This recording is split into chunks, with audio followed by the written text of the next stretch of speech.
la cultura y el audiovisual paraguayo. Nos honra recibirles aquí, en nuestra casa de estudios, nuestro refugio del arte, y por supuesto también mencionar que nos enorgullece contar en nuestro personal a la familia realmente del Instituto Superior de Bellas Artes, a docentes que dedican su labor a también salvaguardar el arte en sus diferentes manifestaciones. Así que hago mención también del trabajo constante del profesor Hugo Gamarra, quien, gracias a él, estamos en el día de hoy haciendo este recordatorio de la cultura, de la memoria audiovisual del Paraguay, ya que hoy nos convoca este acontecimiento tan significativo, en recordación de los 37 años del primer telefilme de la televisión paraguaya, El secreto de la señora. Esta obra emblemática que marcó un hito en nuestra historia audiovisual. A más de 3 décadas de su estreno, nos reunimos para redescubrirla a través de su restauración digital, en un espacio que no solo celebra su valor artístico, sino que también invita a la reflexión sobre su legado dentro del patrimonio cultural del Paraguay. Agradecemos también, en la persona del doctor Prote Zorrilla, director del FONDEC, por el apoyo. Hacemos mención especial también de la doctora Carmen Cáceres, presidenta de Escritoras Paraguayas Asociadas, quien también nos honra con su presencia, a la profesora Techi Pereira, también al profesor Ray Armele y a Anaí Rojas Guillén, representante de la Biblioteca Nacional del Paraguay. Así también, durante este taller y visionado, tendremos la oportunidad de disfrutar, como he mencionado, de la exhibición de la copia restaurada, rindiendo un merecido homenaje al equipo artístico y técnico que hizo posible esta obra. Explorar desde diversas miradas su proceso de adaptación literaria, su producción y su impacto en el desarrollo del cine y la televisión en nuestro país hasta nuestros días. Agradecemos especialmente el apoyo de FONDEC, el Instituto Superior de Bellas Artes y el programa Cine, Educación y Cultura, quienes hacen posible este encuentro. Extendemos también nuestro cordial saludo a estudiantes, docentes y todos los amantes de la literatura, el cine y la televisión de nuestro país y que hoy nos acompañan en esta sala. Sin más preámbulos, concedemos la palabra a nuestro director general, el magíster Osvaldo Olivera. Muy buenas tardes a todos. Muchas gracias por compartir aquí. Es algo importante y un honor para la institución poder recibir el trabajo del profesor Hugo Gamarra. En esta casa de estudio, el docente se desempeña, el profesor Gamarra, el maestro Gamarra se desempeña ya desde hace tiempo como docente investigador de esta casa de estudio. Volver a revivir el secreto de la señora 37 años después es muy interesante, muy importante. Yo recuerdo habíamos hecho algo parecido con Miss Ameriguá hace un tiempo atrás, y que las nuevas generaciones puedan ver y disfrutar lo que se había hecho, o sea, lo que se ha hecho 37 años atrás, es muy importante porque es una manera de tener la memoria del audiovisual en forma activa, en forma vívida. Así que les agradezco a todos, agradezco la presencia de Carmen, del profesor Ray Armele, de todos los docentes, todas las personas que han podido asistir hoy, y de poder disfrutar de esta obra y también del trabajo del profesor Hugo Gamarra dentro de la institución y como aporte al audiovisual y al cine paraguayo. Muchas gracias.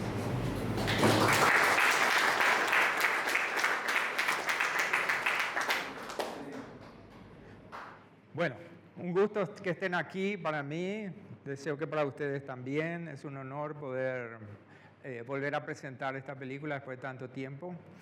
Quiero en primer lugar los agradecimientos otra vez al FONDEC y al ISBA por hacer posible esta actividad de hoy. Al FONDEC por el aporte económico para rescatar esta película. De eso voy a hablar un poquito más antes de que la vean. Les quiero preguntar por curiosidad, ¿cuántos de ustedes levanten la mano ya han visto esta película antes? más arriba para que las vea bien. Ok, son una minoría, muy bien. Pero hay gente del equipo aquí, ¿verdad? Hay gente del equipo de la realización a quienes lo voy a presentar al terminar la proyección y poder hacer un debate, que es lo importante siempre que estamos, sobre todo frente a que estamos a una obra paraguaya. Este es un momento muy oportuno para recordar de que la cinematografía es industria, es arte, pero antes que ellos es tecnología. Porque la cinematografía es un producto, es una invención de la era industrial. Y se convirtió, por supuesto, en la forma de entretenimiento más importante del siglo XX y hasta nuestros días. Ahora, sin tecnología no podríamos tener cine, no podríamos tener audiovisual. Por eso que también la cinematografía depende de tecnología para poder registrar las imágenes y luego reproducir las imágenes. Ahora que estamos ante una obra de 37 años atrás, no podríamos conocer esta obra si no tuviésemos la tecnología. ¿De qué tecnología estamos hablando de 37 años atrás? De algo tan arcaico como esto. ¿Algunos reconocen esto? Allá, por allá hay algunos. Esto que estoy sosteniendo es una caja, abrime un poco, profe. Es una caja de video analógico profesional de formato U-matic, 3/4 de pulgada. Este era el formato profesional que usaba la televisión y usábamos los realizadores independientes, los que hacían publicidad en aquella época. Esto era lo mejor con que se podía hacer cine en Paraguay en aquella época. Gracias, profe. Porque llegar a esto, ese es un cassette de 60 minutos, el que recién teníamos. Sosteneme Renata, ahí. Esto que tengo aquí en mi mano es un filme de 35 milímetros.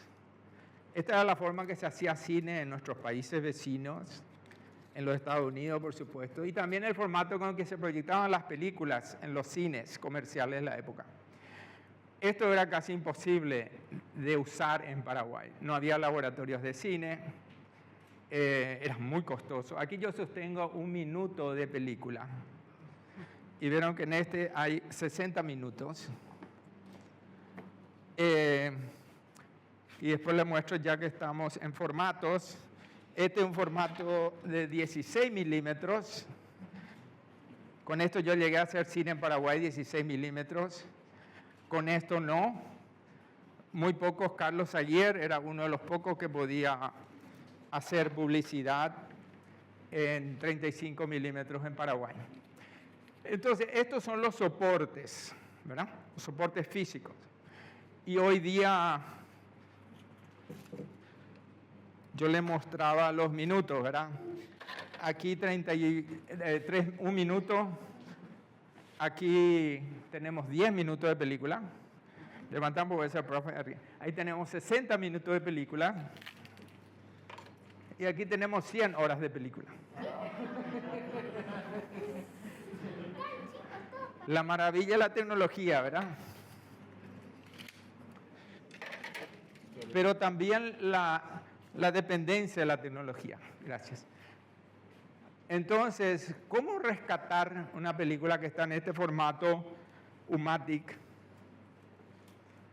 para poder verla hoy? Le invito aquí a mi colega, amigo Carlos Molina. Él le llegaste justito. El rescate. Carlos Molina es el director del laboratorio de video analógico del IPAC. Y él es quien tuvo a su cargo como técnico, estudioso, especializado en preservación, rescate y restauración, que son 3 pasos. Porque primero hay que preservar esto. Si esto no se preserva, no hay nada que rescatar. Y una vez que está preservado, hay que ver en qué condiciones se preservó, porque una cosa es bajo la lluvia, otra cosa es bajo el sol. La humedad, el sol, el polvo, son todos enemigos de todos los soportes audiovisuales. le pido a Carlos de que hable un poquito de los problemas con que tuviste que enfrentarte para salvar esta película y para tener esta copia que vamos a estrenar hoy en el instituto. Por favor. Gracias. Buenas tardes, gracias. Bueno, específicamente para esta película, como para muchas otras en Paraguay, nos vamos a encontrar siempre con los problemas técnicos. O sea, ya desde la producción nos encontramos con problemas técnicos. Cuando llegamos al guardado de archivos de películas, nos encontramos con mucha gente que no guarda sus películas. Queda en el canal o en una institución, pero no hacen un trabajo de guardado. En el caso de la señora sí hubo un trabajo de archivo, entonces tenemos copia. Hoy 20, 25, 26, cuando vamos a trabajar en material, tenemos copia en VHS, en Numatic original, en DVD y en archivo de guardado. Es un caso único, ¿verdad? Que tengamos tantos soportes, bueno, porque acá el maestro sabe lo que significa la memoria, ¿verdad? Que si uno no guarda los materiales, la memoria literalmente no existe. O sea, la memoria, sin guardar las cuestiones físicas, termina siendo un recuerdo. Y en audiovisual, digamos, es nada. O sea, película que no se guarda y desaparece. Me ha pasado a mí, nos ha pasado a todos. Hice un corto, hice un material que estaba bueno, lo fui a buscar. Estaba en un pen, estaba en un disco, ese disco no está. Cuando finalmente conecto el disco, no tengo el adaptador que conecta el disco a la computadora. Cuando consigo el adaptador, el disco está estropeado. O sea que ese archivo, ese ejercicio, finalmente termina siendo un recuerdo. Y eso es lo que no puede pasar.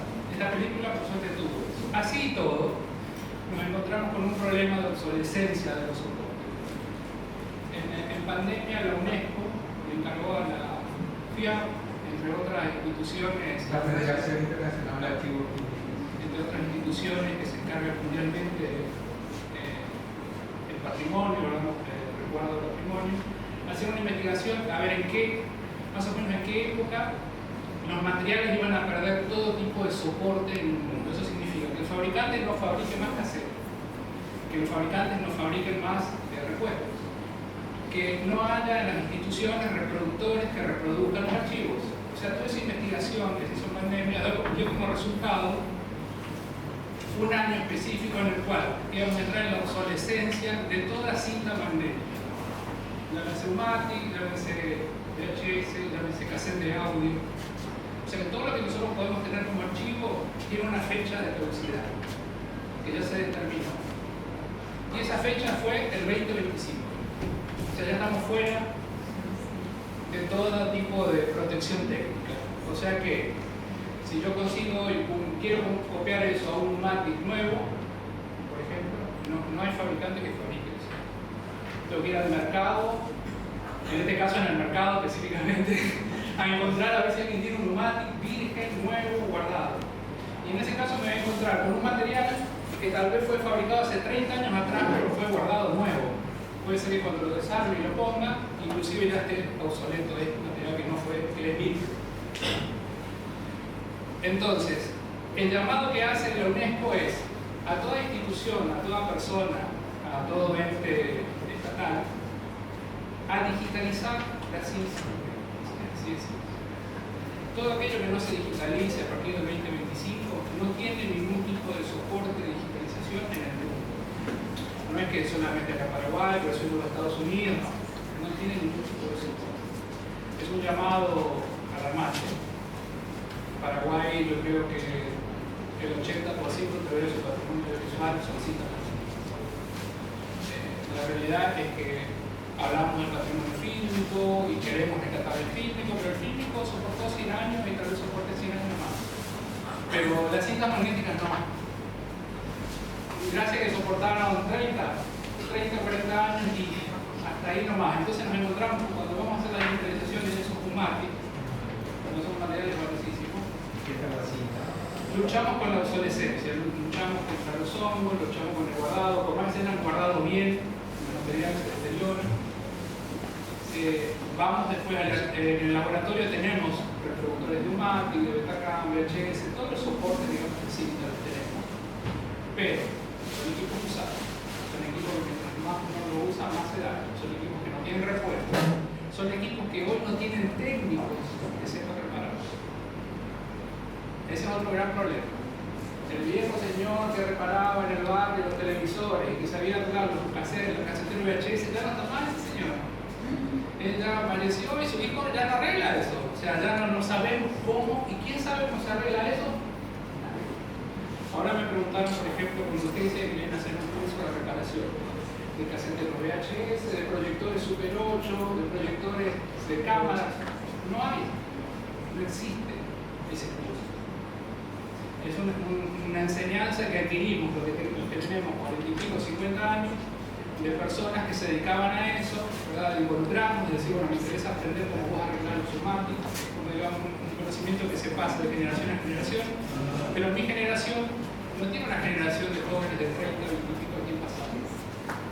Y ya no tenemos equipos. O sea, cada vez tenemos los mismos equipos. Entonces yo les aconsejo empezar por lo de uno, por el archivo de uno, que si tengo VHS, si tengo cassette, digitalizar.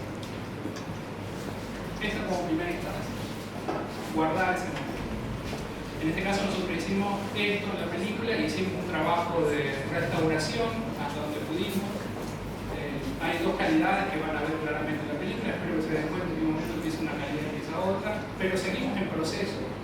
Esto no es algo que se termina hoy con la prevención. Esto es el comienzo de continuar investigando, continuar adquiriendo archivos perdidos, tecnologías que hoy, aunque pasen los años, siguen saliendo nuevas tecnologías para digitalización, se crean nuevas tecnologías para digitalización, software nuevo, procesos, inteligencia artificial nos ayuda mucho, en algunos casos nos ayuda a deformar los archivos, pues termina siendo todo maniquí, pero no es ese caso. La podemos usar para solucionar problemas de saltos de imagen, de correcciones de color, inteligencia artificial ayuda en eso.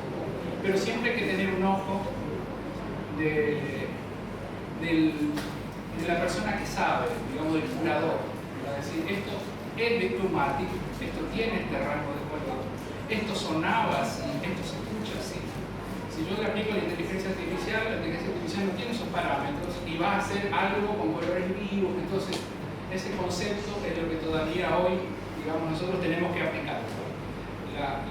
El ojo del curador, el análisis del curador, el análisis del archivo y la aplicación de la restauración que sea, digamos, correcta. Y a propósito del caso, gracias Carlos, gracias a ti por la excelente...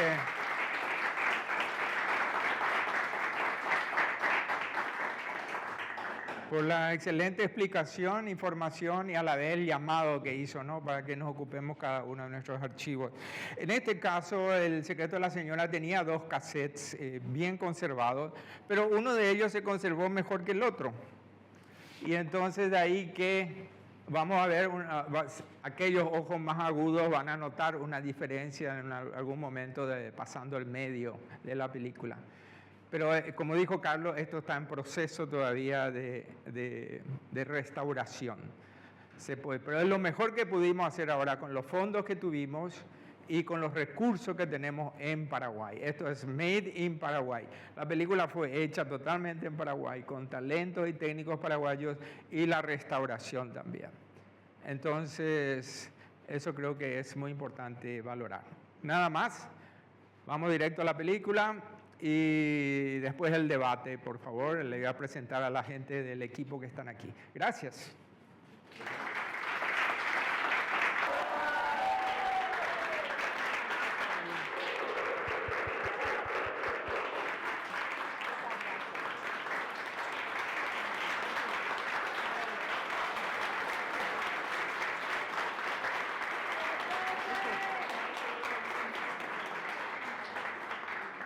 La querida Mari, en representación de todo el elenco. Sí, realmente. Sí. Y un gran colaborador conmigo. ¿Dónde está Ray? Se fue, Ray. Otro compromiso. Bueno, Ray Armel estuvo aquí, quien fue uno de los camarógrafos, estupendo trabajo de cámara, y también la edición, hizo conmigo la edición, el montaje. Así que somos los únicos que estamos aquí, pero tenemos que recordar mucho a aquellos que están en los cielos, Eda de los Ríos, Mario Prono, Guillermo Scher, Juan Ramón Benítez, Lucio Sandoval, es cierto. ¿Quién?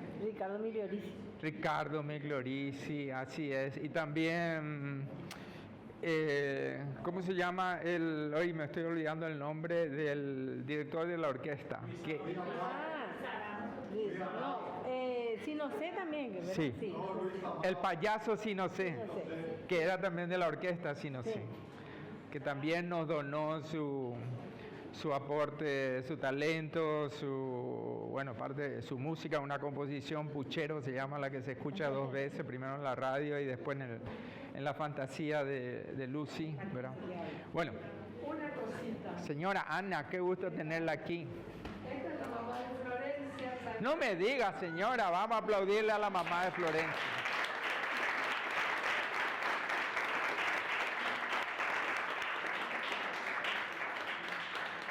Estábamos preocupados de no saber de Florencia.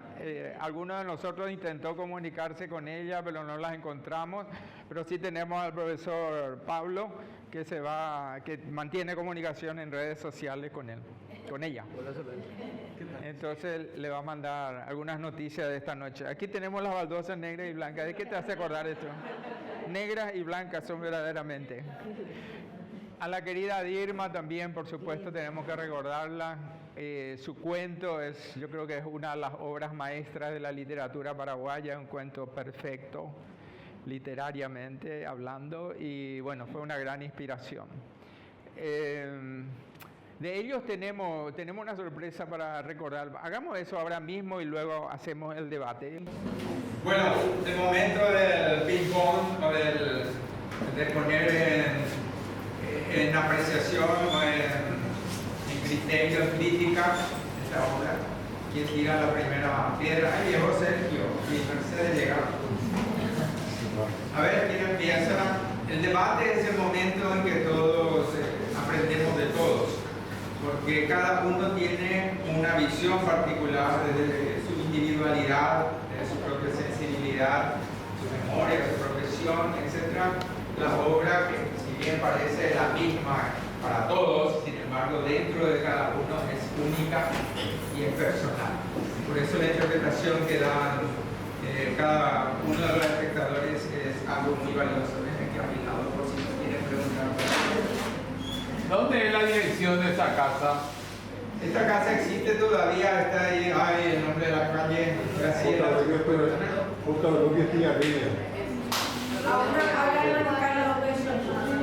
Donde se está levantando ese edificio de 30 pisos, mantuvieron la casa antigua de Brackenridge, de la señora Brackenridge, mantuvieron como un monumento arquitectónico. Mi pregunta por el lado de la recepción se emitió en Canal 9, ¿verdad? Se emitió en 3 partes y cómo fue la promoción del canal y cómo fue para que ustedes puedan llevar el producto. Se emitió así como hicieron, o sea, tuvo cortes de escena, el canal dijo, ¿cuál fue la objeción que habrá pasado en ese momento? Pues estamos hablando de que fue en el 89, después del golpe, entonces era como, bueno, era capaz que esto es muy choqueante porque te estaba diciendo, aquí me está acompañando, esa escena de espalda, de pierna, debió ser así escandalosa para la época, considerando que estábamos saliendo de un régimen dictatorial. Sí, bueno, gracias por la pregunta. Sí, se emitió por Canal 9 en junio de 1989 en horario central de los domingos, de 20 a 21 horas. Resulta que estábamos editando la película con Ray cuando nos enteramos del golpe del 3 de febrero. Y si bien nos alegramos todos, yo dije enseguida, hoy se va el subtexto. Se va a llenar el subtexto de la película. Pero bueno, terminamos y esta función privada en la que grabamos estos testimonios que ustedes acaban de oír fue haber sido marzo o abril del 89, y de ahí nomás en el Canal 9 nos hizo llamar así de Rivera, el director, cuando eso. Me acuerdo que fui con Ray y nos dijo, Bueno, ya me enteré de la película. Quiero comprar. Pero quiero que sea la primera miniserie paraguaya. Pueden darme en 3 episodios. Por ahí yo nos miramos. Sí. Y dijimos, sí, 3 episodios. Porque había escenas que habíamos dejado afuera. Pequeñas escenas y también sabíamos que había outtakes. Podíamos alargar, enchiclar un poco, ¿verdad? Bueno, pero fueron 3 episodios de 37 minutos cada uno. Con mucha publicidad iba a 1 hora. Y así se emitió, hubo publicidad en los diarios en aquella época, que el canal no les pagaba, era casi página completa.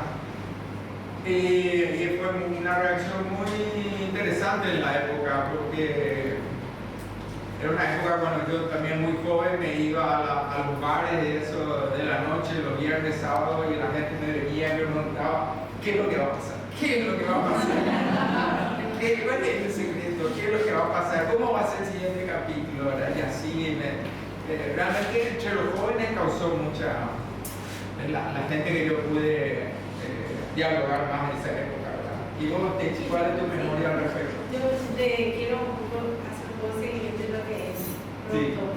Resulta ser que Florencia, mi compañera, ella es la hija de Ramos Aguirre, y en ese momento él estaba siendo perseguido, o bueno, lo que sí es que él, en un momento nosotros con Florencia me solía llevar a mi casa y nos seguían los famosos Purahue, nos seguía la policía porque sabían que era de guerra. Y en un momento su papá tuvo que huir para exiliarse en una embajada, y en una noche de grabación él viene y se esconde entre las plantas para verle y despedirse de su hija. Fue una escena así muy emocionante para esa época. Y Florencia, está mi papá, lloró Florencia, y bueno, se dio un abrazo y bueno, papá se fue a la mojada a pedir asilo. Y era todo un tema porque era todavía la época de la dictadura. Sobre la escena del baño de los niños. Yo te cuento que eso, más que nada, la gente como, y siempre tiene el tabú, ¿verdad? De lo que es la parte sensual, la parte del desnudo. Más se imaginaba cosas. Y a mí me decían, de lo que se veía. Sí, de lo que se veía, ¿verdad? Me decían, no, vos estabas desnuda. ¿Cómo puedes saber? Pero vos estabas desnuda. Y se imaginaban, y me llamaban, y me decían, después te decían, Dios mío, lo que han de sentir las pobres modelos. O sea, ahí te dabas cuenta, porque me llamaban a mi teléfono y me decían cosas, pero no seguía, ¿verdad? Decían yo, Dios mío, todo lo que puede generar, ¿verdad? Todo lo que puede generar una cosa, porque se tocaba escenas y cosas así que no eran todavía, vamos a decirle, explícitas en el país. Sí. Porque hay que agregar también el tema de que esta producción, todos los años anteriores Canal 9 ponía, o sea, Canal 9, Canal 13, los canales de la época ponían producciones de afuera. Entonces, ver alguna producción local, que pase eso, que sea de acá, que se produzca acá, que sea toda de acá, habrá sido, o sea, el impacto que fue en ese momento para ustedes. Sí, yo te digo que yo estaba en la facultad y mi compañera ya me miraba. Así es, pero bueno, son cambios en el oficio y cosas que teníamos que pasar realmente como para que esto también se pudiera abrir. Y mucha gente, pero mucho, ¿verdad? O sea, queriendo verlo, para criticar y ver, porque todas las cosas anteriores, primero fueron que no eran a color y después lo que ya se hizo principiaba, ¿verdad? Entonces, como que impactó y dijo, está muy bien, tiene muy buena fotografía, las actuaciones. Las actuaciones también. Entonces, era una cosa novedosa y que también eso abría un poco el campo a todo lo que es ahora, todo lo que se está haciendo en audiovisuales, que es realmente avanzó muchísimo. Y al año siguiente nomás salió una miniserie y al otro año otra. ¿Te acuerdas la de Ríos de Fuego? Sí, ya comenzaron ya vino también Agustín, comenzó a hacerse cosas en Canal 13, en alta, sí. Y varias cosas más. Ella estaba con Carlos Manelli, estaba haciendo. Eran jovencitos todavía, estaban. Sí, empezaron con esa miniserie. una pregunta para Hugo. Esta copia, ¿por qué, por ejemplo, Canal 9 tiene una copia de este material? Porque nunca más lo doy, nunca más yo lo que quiero decir es, esto ni en los aniversarios del Canal 9 no figura. No ponen ellos como hicimos la primera telenovela, no figura, o sea, no está copiado en digital como sí hicieron en esta noche que mostraron acá. No hay la copia de Canal 9. La televisión paraguaya no tiene memoria, ni no aprecia lo que su noticiero, a la basura. Los cassettes se borraban, se grababan cosas nuevas encima. Entonces quedaba la noticia de tal fecha, de tal día, no se guardaba. Después con el tiempo se dieron cuenta, ay mira, si teníamos tal imagen para mostrarles lo que pasó tal año, no tenía nada. Supimos que mucho fue tirado a la basura. Manuel Cuenca fue uno de los que trabajando en el Canal 9, se enteró y pude rescatar muchos cassettes. Y alguna otra gente también lo habrá hecho, pero lamentablemente esa época, y no solamente ocurrió en Paraguay, esa época en que el audiovisual pasaba mayormente por la televisión, en el sentido de que había mucho consumo de audiovisual, más que en el cine ya, porque desde que apareció la televisión fue ocupando la pantalla personal, digamos, de las sociedades. Hay un agujero ahí del audiovisual muy grande. Hay miles, millones de horas de audiovisuales del planeta Tierra que fueron perdidos, que no fueron guardados y que entonces produce un hueco en la memoria, como dice Carlos. Sí, por favor, allá y luego. Continuando con esto de... A ver, hablamos un poco más fuerte. Perdón. Continuando con este tema de poder conservarlo a lo largo del tiempo, ¿cuál es el siguiente paso después de la digitalización? ¿Qué empiezan a hacer los de los ven? ¿Tienen una copia ustedes? ¿Tienen una copia alguien más? Después de la digitalización, ¿qué paso hay? ¿Qué paso hay después? ¿Cómo lo conservan ustedes? ¿Alguien más lo va a conservar? ¿Lo van a conservar ustedes solitos? Ok, les cuento que mañana en el taller vamos a estar hablando más en detalle de esto. Va a estar Carlos también, vamos a dedicarle unos 15 minutos a 20 minutos hablando de esto, de acuerdo al interés de los participantes del taller. Pero para responder tu pregunta, los pasos son así, ¿verdad? Uno termina una obra y debería archivarla, debería guardarla, tenerla. Y hoy día, como el digital, los formatos digitales son pasan a obsolescencia muy rápido, ¿verdad? Hay cuestiones muy técnicas que Carlos va a hablar mañana, los códex, la forma de lectura, los programas, etc. Entonces, uno, como yo tengo que hacer con mis películas digitales, por ejemplo, tengo que seguir copiando a nuevos formatos constantemente y tener backups también, copias de seguridad. Porque imagínate, si tengo una sola y justo estoy viendo en ese momento que hay un corte de la antes, pues ahí la he perdido. No solo esa, sino todo lo que está en mi disco. Entonces, hay que seguir copiando. Entonces, ahí el asunto es preservación, seguir manteniendo el archivo y la difusión, porque de nada sirve guardar algo si no se comparte. Entonces tiene que cerrarse otra vez el circuito ahí, ¿verdad? Es una memoria que hay que aprovecharla, hay que darle un valor ciudadano constante, ¿no?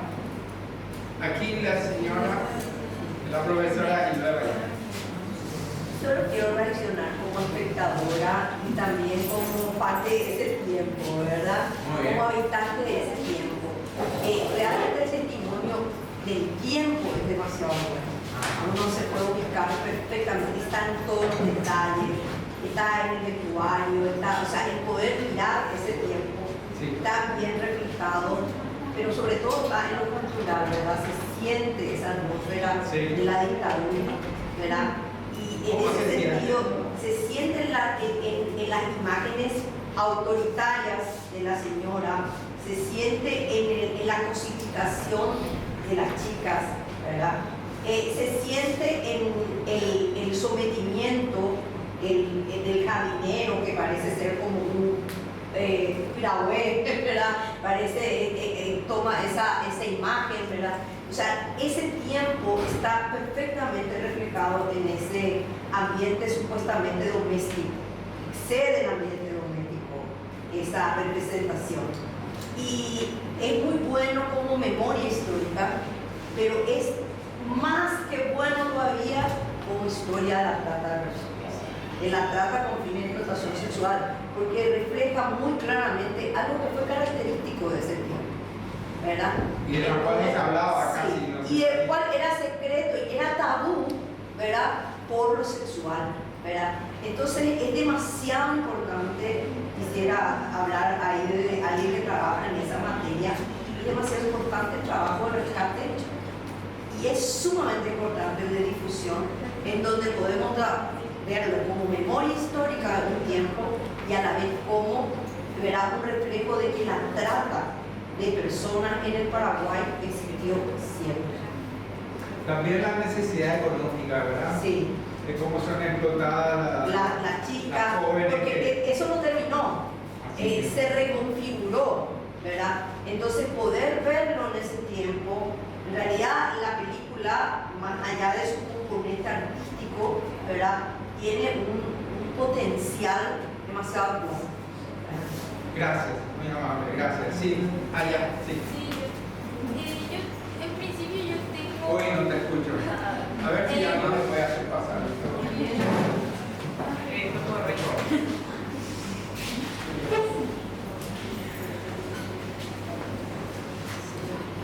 Sí, yo tengo dos preguntas al menos, de que yo al menos quisiera saber entre los episodios más o menos cuánto tiempo se tardaron en grabar, y también quisiera saber en qué se inspiraron también a filmar esa miniserie también.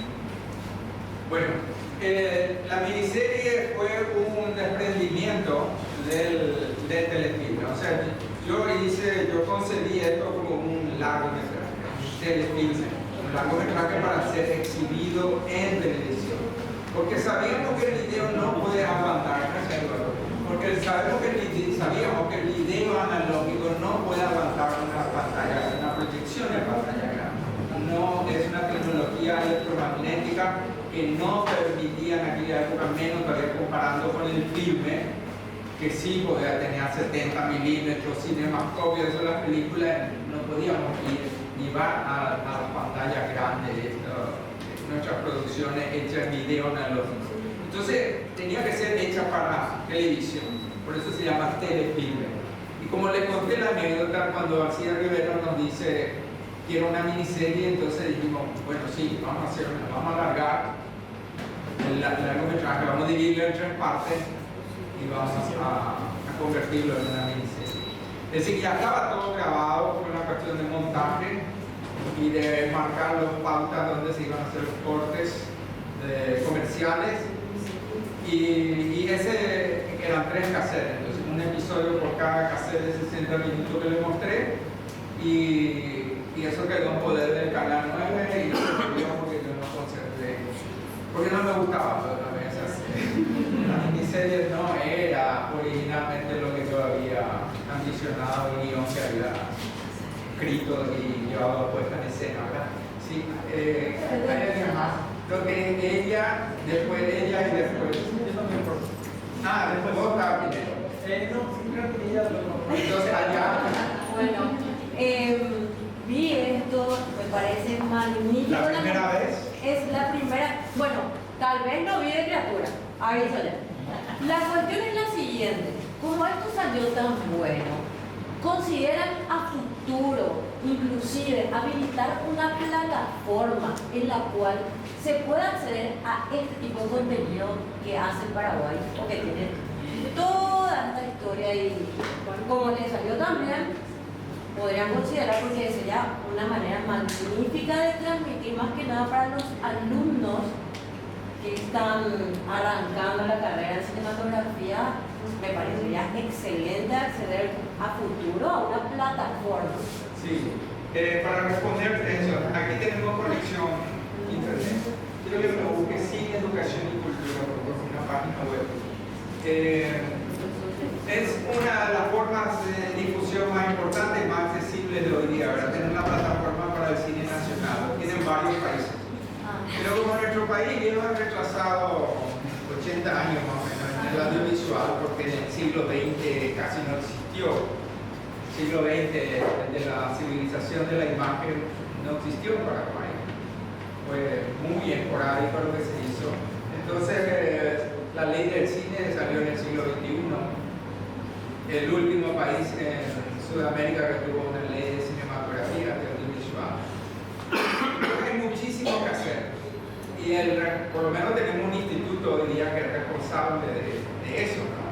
De toda la cadena de la industria, incluyendo la exhibición.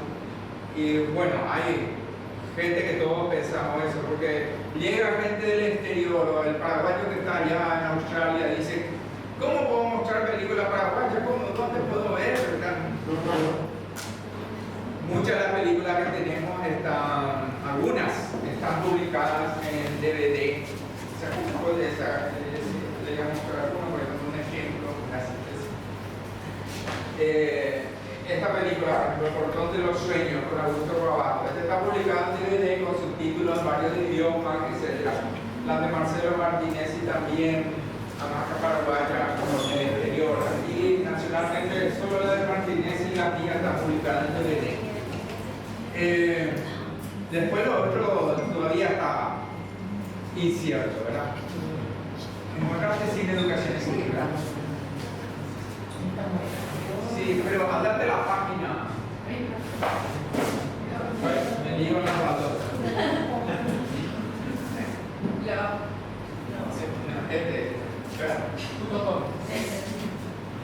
Esta es una página que yo estoy manteniendo hace años.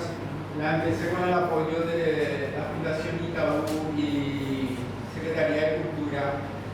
Es una página dedicada sobre todo a la educación formal, escolar y colegial, para que los docentes y alumnos accedan a materiales. Aquí hay cápsulas de capacitación, de guión, de cámara, etc.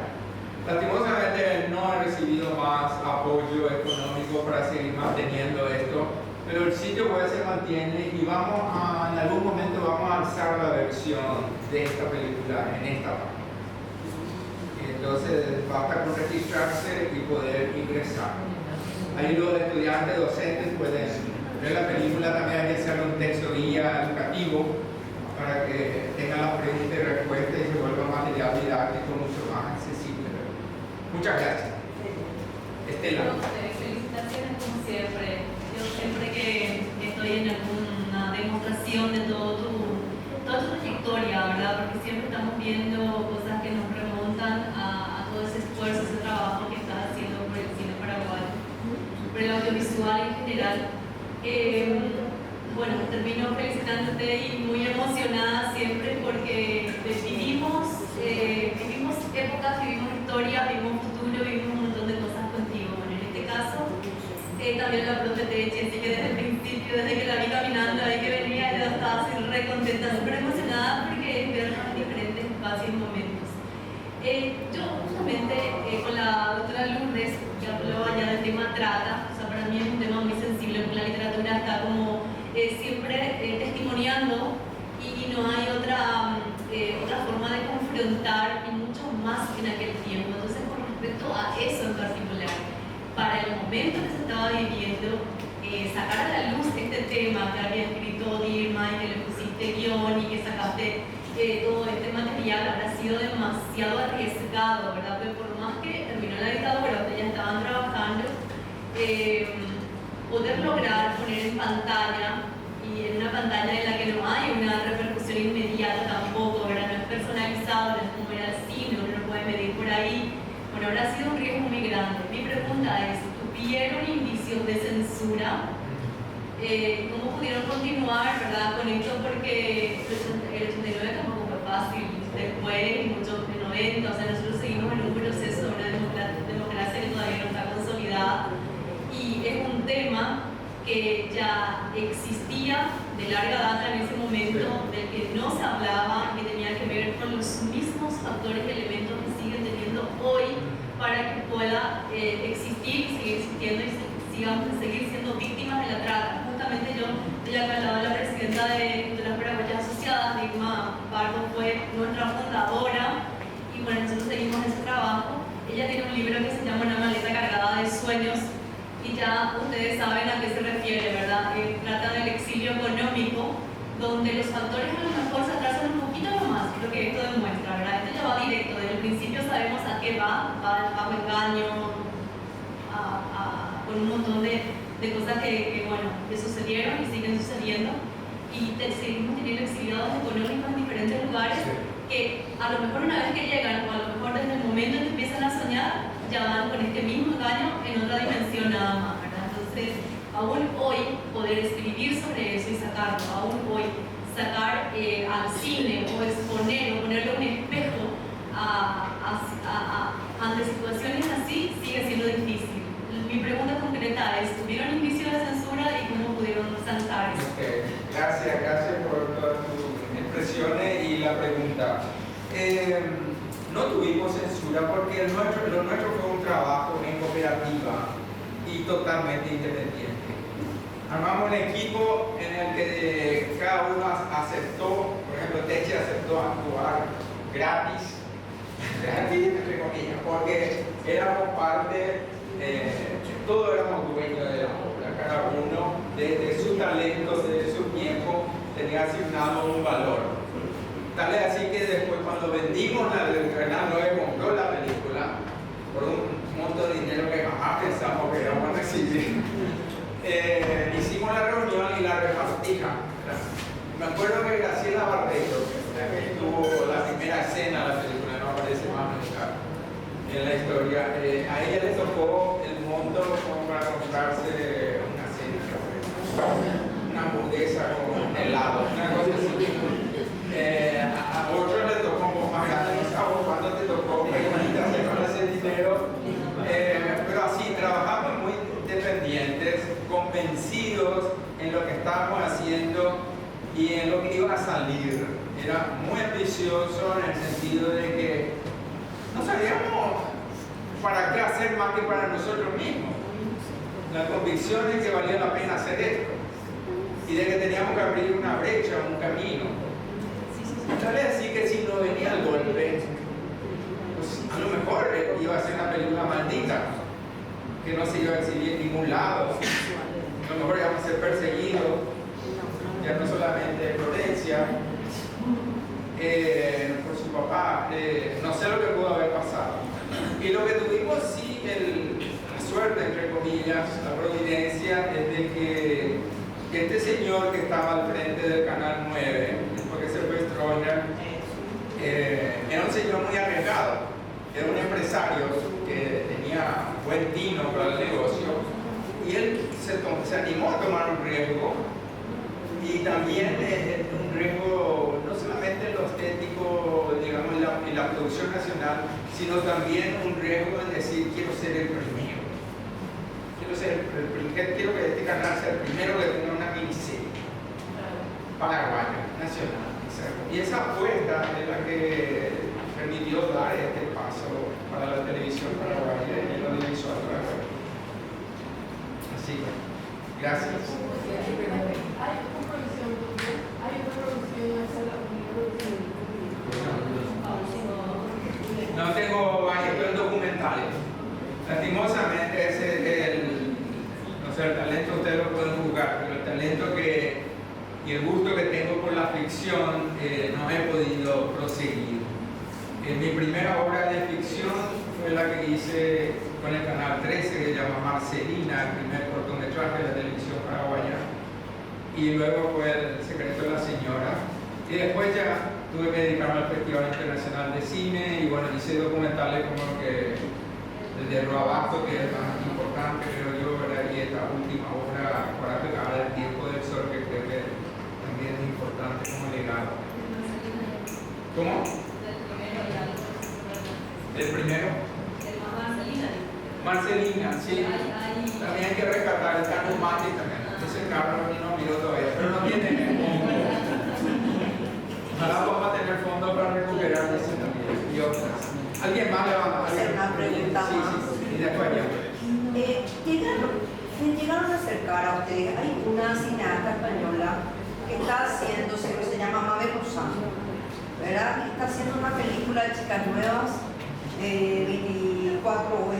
24 horas, que trata sobre la trata de mujeres paraguayas en Europa, o sea, la trata internacional con fines de explotación sexual. ¿Verdad? Me gustaría saber si en algún momento esto está apoyado por AECI y esta directora cinematográfica ya ha venido antes al país, creo que en breve vuelva a venir. Quisiera saber si tomó contacto, si tomaron algún contacto con... No la conozco. De nombre sí, porque he leído algo, pero no, personalmente ni profesionalmente no. Gracias por la pregunta. Allá atrás. Quiero saber si esta obra... Sergio. Adelante. Quiero saber si esta obra tiene adaptación al teatro. Si se fue llevada al teatro. Sí. Si fue adaptada al teatro. Si quieren también no quieren. No. Pero estoy pensando nomás con respecto a la pregunta de la censura de ella. Cuenta un poco esa historia en tu casa para el rodaje, durante el rodaje. Sí. Porque ahí la autocensura es parte del mundo de censura que vivimos. O sea, nosotros vivimos por lo visto una mente abierta porque no nos autocensuramos en hacer esta obra. Ustedes mismos no dijeron, no, vamos a sacar la boca, no, yo no voy a hacer esta escena. Dos cositas voy a agregar respecto a ella. Yo sé que antes de la pandemia leí, ¿verdad? Pero yo no sé nomás si se completó ni con quién, ¿verdad? Porque creo que ya misma falleció. Sé que había una productora alemana que vino, que tenía interés en justamente en comprar los derechos, ¿verdad? Como para hacer una película alemana, y porque tenía el fondo de plata alemana en alemán. Ahora no sé, no te puedo decir porque no hice seguimiento. Eso yo leí en algún lugar de internet o de una información, pero no sé. Ahora, respecto a lo de la censura, sí, yo por ejemplo en mi casa, mi mamá, o sea, yo nunca le dije a mi mamá que iba a hacer tenía escenas, una ahí en la cama, otra ahí que se yo en el baño, ni tampoco le dije a mi papá, ¿verdad? Entonces, que también hice en teatro y después se dieron cuenta de la foto que salió en el diario. Me parece que a la gente le gusta hacer periodismo y sacar todo eso de publicidad. Bueno, y cuando cuando le tocó, porque creo que el segundo capítulo, el tercero, ya vio nomás y me dijo, ¿Qué? Mami, no es así. Y yo dije, no puede ser. ¿Y cómo? Bueno, creo que una semana no me habló, pero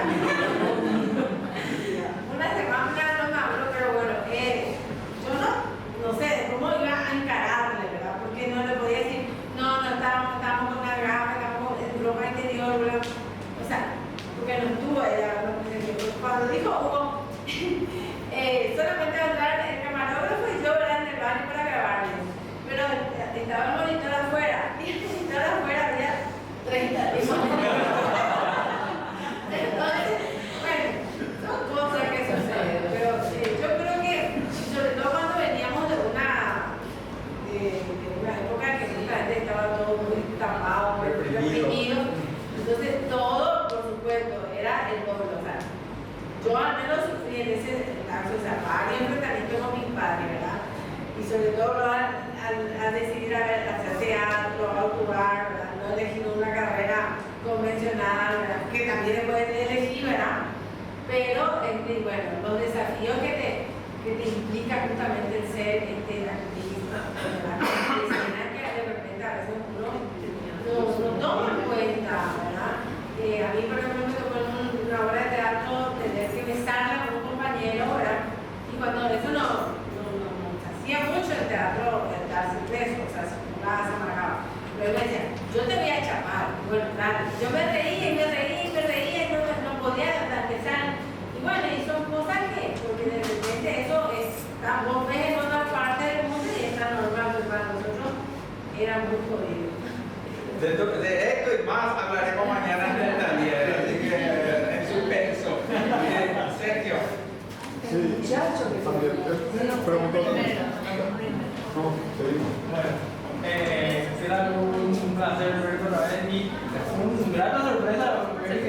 tu película. Yo vine sin saber nada y vengo a encontrar tu nombre y muchos otros. Felicitaciones por un excelente trabajo. Inicialmente mi pregunta era sobre la censura, me preguntaron, era sobre el modo de producción, ya preguntaron. Entonces, siguiendo este tema de la censura y de la representación de las actrices en la pantalla, me surge una duda. Me llamó más la atención como la experiencia que tuviste, vos dijo cuál tu nombre era? Techi. La experiencia que tuviste Techi después de ver de que se vea los episodios en la tele, que se acercan a dos personas, te dicen groserías, la gente no lo toma bien, ¿verdad? En algún momento durante la producción, cuando ustedes toman estas decisiones de encuadre y de ritmos y de montaje, ¿verdad? Llegaron a cuestionar ese tipo de efectos que podría tener en la gente, ¿verdad? La representación no es tan explícita porque no muestra nada particular, pero sí como que se toma mucho tiempo en los cuerpos, en secciones de los cuerpos, ¿verdad? Bastante tiempo en distintas secuencias de montaje, ¿verdad?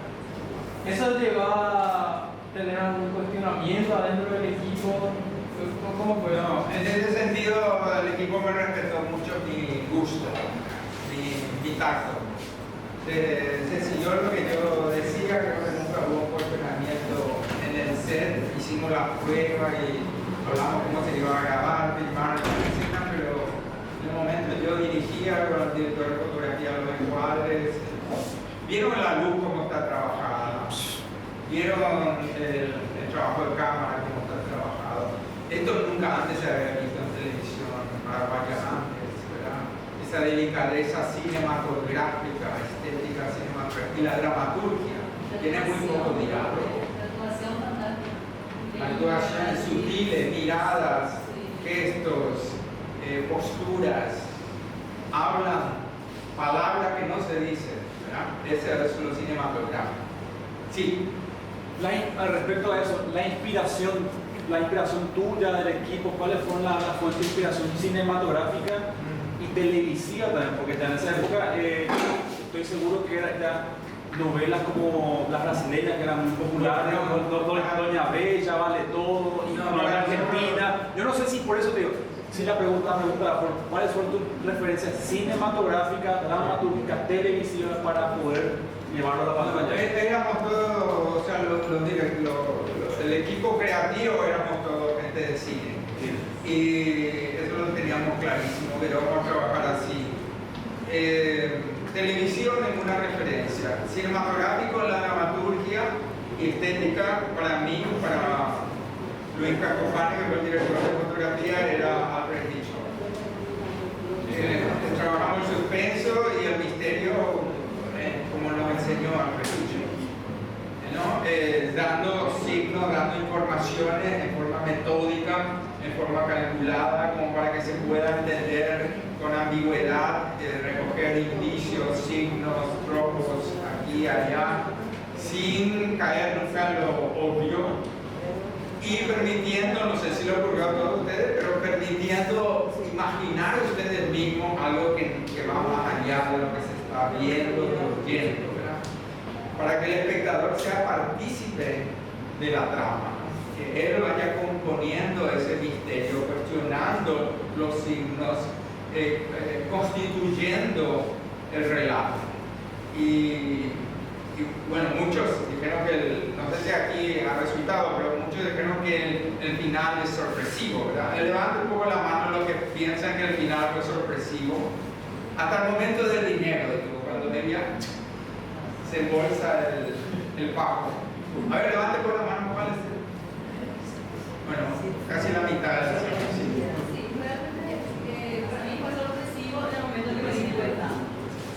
sospechar, ¿verdad? Obviamente la película que estaba llevando a otra cosa desde el principio, ¿verdad? Es fantástico.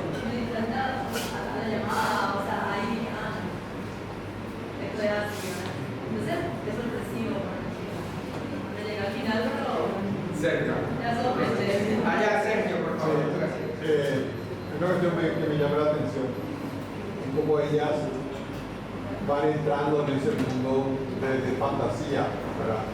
Eso. Claro, yo a través de las revistas, la ropa de la señora, las joyas, entonces como que ellas van que quieren entrar a ese mundo. Que no va a ser que va a tocar, ¿verdad? Pero hay toda una cuestión del consumismo que las lleva a eso, que me parece que está muy bien trabajado en la película, ¿verdad? Y otra cosa que a mí me intriga, porque yo vi la serie en aquella época, hace 37 años, pero mi memoria no es tan buena. Pero yo saber qué se le había agregado y qué se le... para poder llevar, para poder mantener o sea, la cuestión sería cómo lograr que se mantenga el mismo misterio alargando la película, poniendo, ¿cuánto? Mucho es, o sea, son 80 minutos por 40 minutos por 3. 94 minutos. O sea, bueno, eso es lo que mide acá, pero sí. ¿Cuánto medía?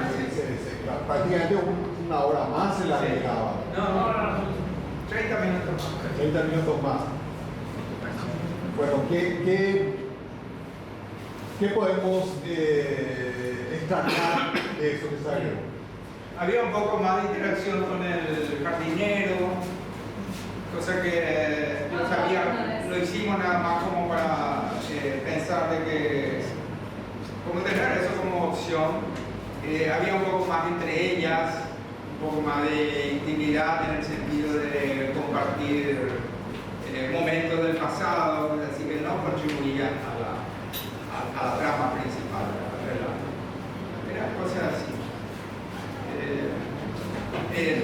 Algo que rescato como muy interesante lo que señalabas es esa táctica que usaba la señora y que funcionó muy bien gracias a las espléndidas actuaciones, interpretaciones de Techi y de Lucy hacia la sensualidad, el consumismo, los placeres, ¿no? de la carne y del estómago, ¿no? La bebida, todo eso, ¿no? Ir soltándole ese gusto, ir cultivándole eso sin que ellas se den cuenta que servía un propósito, ¿verdad? Mismo, mañana vamos a discutirlo en el taller. La señora le dejaba el dormitorio a propósito abierto. ¿Y qué rol juega el jardinero en todo esto? Y el joven está puesto a propósito. Es parte del plan de ella. Una de ellas perdió la virginidad posiblemente. Una la...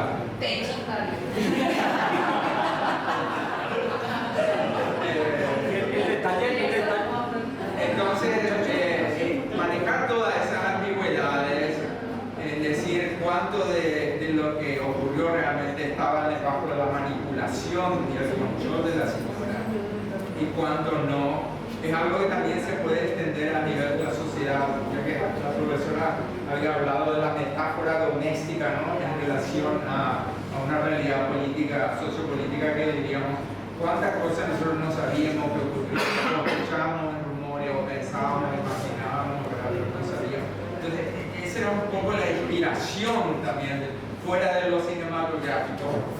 Por ejemplo, para mí el jardinero fue un torturado. Era un pura web. Fue un torturado convertido en pura web. Entonces, debajo de la tortura perdió el alma. Sí. Y tiene también una cicatriz. Y la mirada de miedo. No. Pero eso no hace falta decirlo. O sea, yo me escribí la biografía de cada uno de los personajes, lo conozco de que nacieron, ¿verdad? Uno tiene que ser un dramaturgo, cinematográfico, un director, guionista. Pero eso después queda como un subtexto. Que vuelvo a trabajar con la actriz, con el actor, y ahí el mismo el actor, la actriz trae cosas nuevas, ¿verdad? Que compite con lo que vos soñaste o pensaste, imaginaste, y entonces se va construyendo así la infinidad de posibilidades, ¿verdad? De un realismo interior, además del exterior. Esa escena, sea, tuvo placer nuevamente ver la película, ver la segunda vez. Sí, tercera más o menos. Y bueno, quería apreciar un poco la imagen y el talento de Era de los Ríos en esta película. Es fascinante ver la Era de los Ríos, incluso es muy interesante ver que en la entrevista, pero al final, se la ve sonriente, se la ve, el rostro que tiene Era de los Ríos en la entrevista no es el mismo que está en la película. Tiene una expresión doblada, extraña, se la ve muy bella, pero tiene un rostro casi robótico. Y en la entrevista vos la ves y cómo habla, cómo se expresa, es algo una frescura fascinante desde el punto de vista de la actuación de ella. Quería preguntarle a Techi y felicitarla por tremendo trabajo artístico y cómo fue trabajar con Era de los Ríos. Desde ese punto de vista un poco yo quiero conocer. Perdón, quiero decir que tenemos dos intervenciones más y luego debemos terminar por bueno, para mí realmente era así como un ícono para mí, porque ella me ayudó cuando yo quise entrar en la actuación, ella fue la que fue guiando. Y a Mario también yo lo conocía porque fue profesor en el colegio y los dos son maestros y son unas personas así, como nosotros éramos muy jovencitas, vamos a decir, nos indicaban, nos ayudaban, pero nunca se metieron, o sea, cada una llegó a hacer su trabajo de forma individual, nunca así tienes que hacer, no, respetaban nuestro trabajo también, nuestra creatividad, vamos a decir. Sí. Y esto es muy importante. Y bueno, siempre tener un maestro guía es un apoyo porque entonces uno como que se siente más seguro, ¿verdad? O sea, que vos el producto que estás haciendo puede llegar a ser un éxito o a tener una repercusión. Eso es importante, porque darle un nombre y un prestigio a lo que vos estás haciendo. Nosotros éramos prácticamente incipientes, ¿verdad? Y para nosotros era compartir con estrellas, ¿verdad? Como Mario, como Era, ¿verdad? Mismo también Blas, ¿verdad? Que también estaba en el teatro, mucho más tiempo que nosotras. Entonces para nosotros también era, eso también nos garantizaba un poco y nos hacía valer nuestro trabajo. Aparte con Ray, Hugo, Ricardo, o sea, la gente que tanto técnica como artísticamente era gente con mucha trayectoria. Gracias. Bueno, a ver, dos intervenciones más. Quiero escuchar los defectos, lo que no les gustó de la película. No hay obra completa. Sí, alguien notó el cambio de imagen. Eso, la parte técnica también, sí. A ver, tú y después, ¿quién más? Uno más, allá. La escena del Itán Ramada. ¿Cómo fue la preparación para preparar eso? ¿Verdad? Porque llevar, o sea, literalmente son dos locaciones, la casa y después llevar todo el equipo de vuelta para grabar esa escena. ¿Cómo fue eso? Bueno, la ilusión de dos locaciones. Sí. La casa en realidad fue compuesta en dos locaciones. El dormitorio y la cocina, ¿verdad? Fue en otra casa. No, en otro lugar. La cocina fue en otro lugar. En otro lugar y el dormitorio en otro lugar. En otro, la familia Pide, sí. Por arte del montaje y la buena dirección, la buena actuación, iluminación, etc., parece de que todo un solo lugar. Pero sí, lo de Itán Ramada fue un trabajo de producción bastante complejo porque teníamos extras, teníamos un coche convertible que se prestó por unas horas, teníamos ropa, teníamos bebidas, mozos, músicos, la orquesta, ¿verdad? Y teníamos que trabajar rápido. Sí, el transporte, todo eso, ¿verdad? Pero trabajamos rápido. Sí. Yo no soy de trabajar muy rápido, me gusta mantener el ritmo y a veces le fuerza al equipo técnico porque la luz, por ejemplo, lleva su tiempo. Pero creo que lo hicimos todo rápido, ya habíamos empezado a las 8 de la noche y terminamos a las 12, la 1. Y ya veníamos todavía, ya pude. Contigo también menos. Era carísimo. Entonces, mucho de lo que parece que la obra tiene de una superproducción, por ejemplo, la lluvia del comienzo, ¿verdad? Eso gracias a los bomberos voluntarios. Eso creo que fue lo primero que se grabó. Sí. Se comenzó por el final, las grabaciones. Sí, porque la lluvia hicimos los dos la misma noche. Todo lo que fue exterior, lluvia, hicimos con los bomberos en una misma noche. La lluvia torrencial del comienzo y la llovizna del final. Exacto. Sí. Así es. ¿Y cuántas veces ensuciaban el pasillo? Legalmente, ¿cuántas veces ensuciaban? Bueno, nosotros grabábamos solo los fines de semana por cuestión de coordinación del horario de la gente. Grabamos sábado y domingo. Sí. Y entonces se extendió eso por 2 meses, por ejemplo. Así que muchas veces ensuciamos y limpiamos. Pero tuvimos la gracia de Dios que la señora Brackenridge, que era una señora además muy autoritaria, muy fuerte, no se gustó de mi presentación, de mi idea, de mi visión tal vez, y me dijo, bueno, ¿saben qué? Yo voy a ir de viaje a Inglaterra y le voy a dejar la casa. Aquí está el señor que es el encargado del cuidador, él le va a abrir, le va a cerrar, por él se arregla todo lo que necesita. Mejor es imposible. No teníamos que estar pisoteando su vida,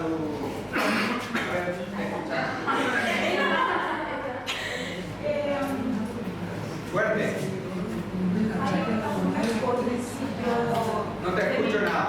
De mi punto de vista, al punto de mi vista, si las chicas eran del interior. Es lo que dicen luego. Sí. Está bueno, gracias. Buenísimo todo. Gracias.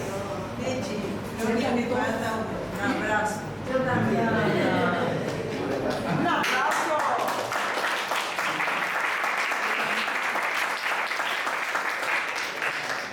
Nos honra que hayan venido. Gracias a todos. Gracias. Acércate más y pregunta bien qué es lo que querés preguntar. Si era del interior, sí. Dicen que era del interior. Es que si eran del interior, ¿por qué no incluyeron más guaraní? Ajá, bueno, está bien, muy buena pregunta, válida. Eso fue una decisión mía de las adaptaciones del guión desde el comienzo. No hacer una representación cultural tan específica para Guayana. Porque yo tenía también la ambición de que esta obra tenía que proyectarse en el exterior. Y hacerlo en otro idioma iba a ser, hoy día con el digital es fácil, no poner el título, es fácil. Pero en aquella época iba a ser difícil. Subtitular un video, mucha complicación. Y entonces, a convertirlo también en una metáfora más universal. Pero ellas lograron transmitir en su tono y en su uso del idioma castellano una paraguayidad, una idiosincrasia. ¿Está de acuerdo o no? Sí. ¿Verdad? También con lo nuevo de la obra. ¿Ok?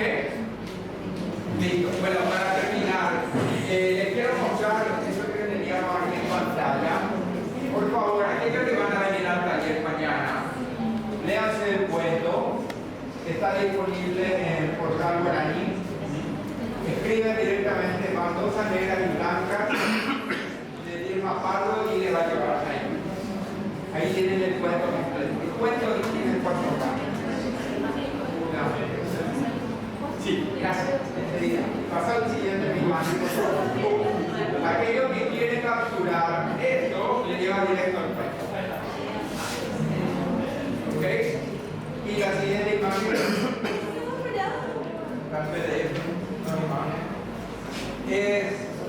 estoy haciendo un trabajo de investigación con la ayuda de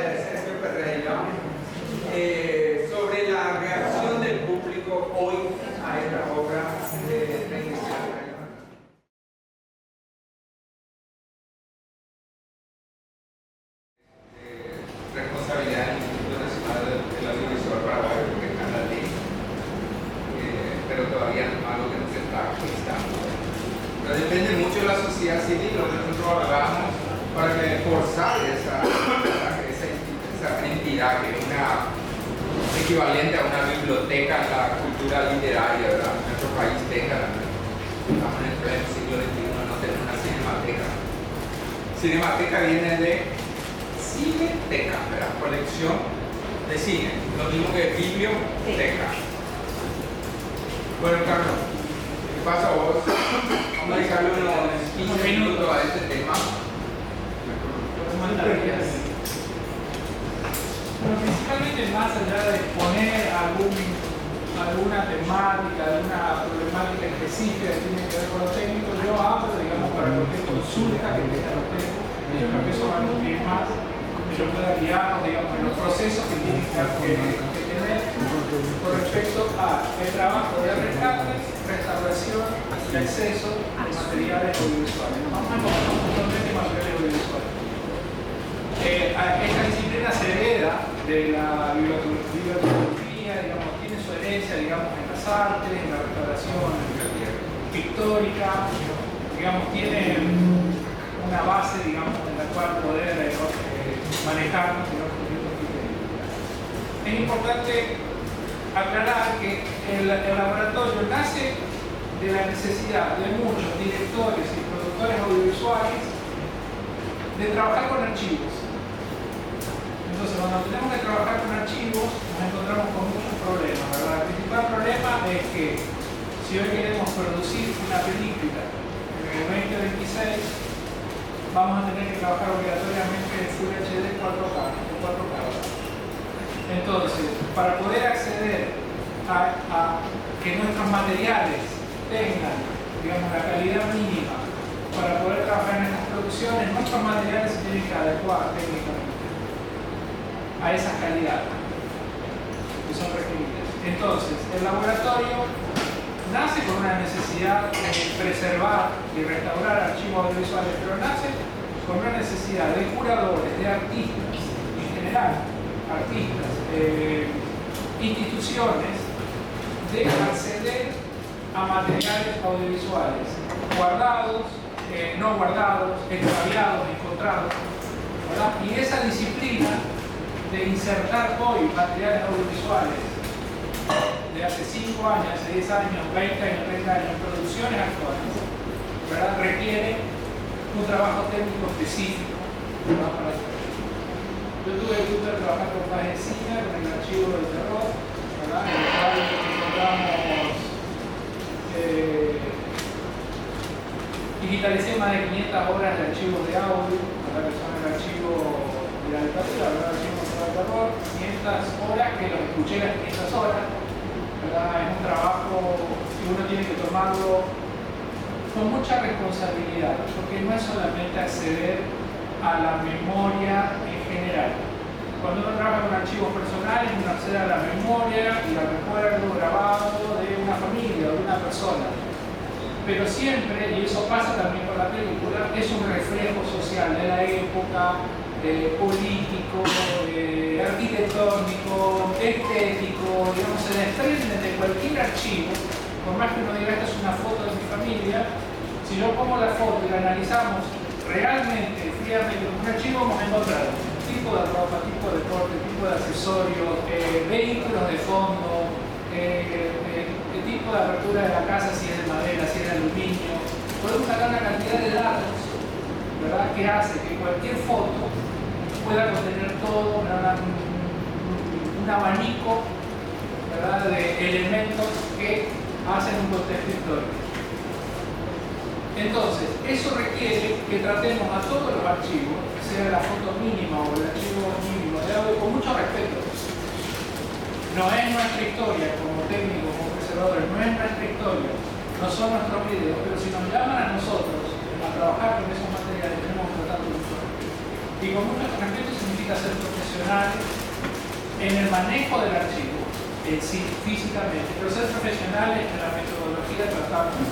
Es importante que cuando ustedes les traen una colección de archivos, hacer un poco de investigación previa con la persona. En el caso de la señora, decir, bueno, ¿cuáles son tus materiales que tienen en la película Hugo? Entonces Hugo dijo, tengo un arco de VHS, Tengo afiches, tengo fotos, tengo reportes periodísticos, tengo entrevistas, tengo DVD que se hizo una copia en el momento de DVD que teníamos que mandar y hicimos una versión subtitulada que no sé si al final hicimos, a ver, entonces todo ese background de materiales, no aportar la investigación, que es casi una pericia, ¿verdad?, criminalística de investigación, ¿verdad?, del archivo, y no aportar y decir, ya tenés el humato y yo me llevo el humato.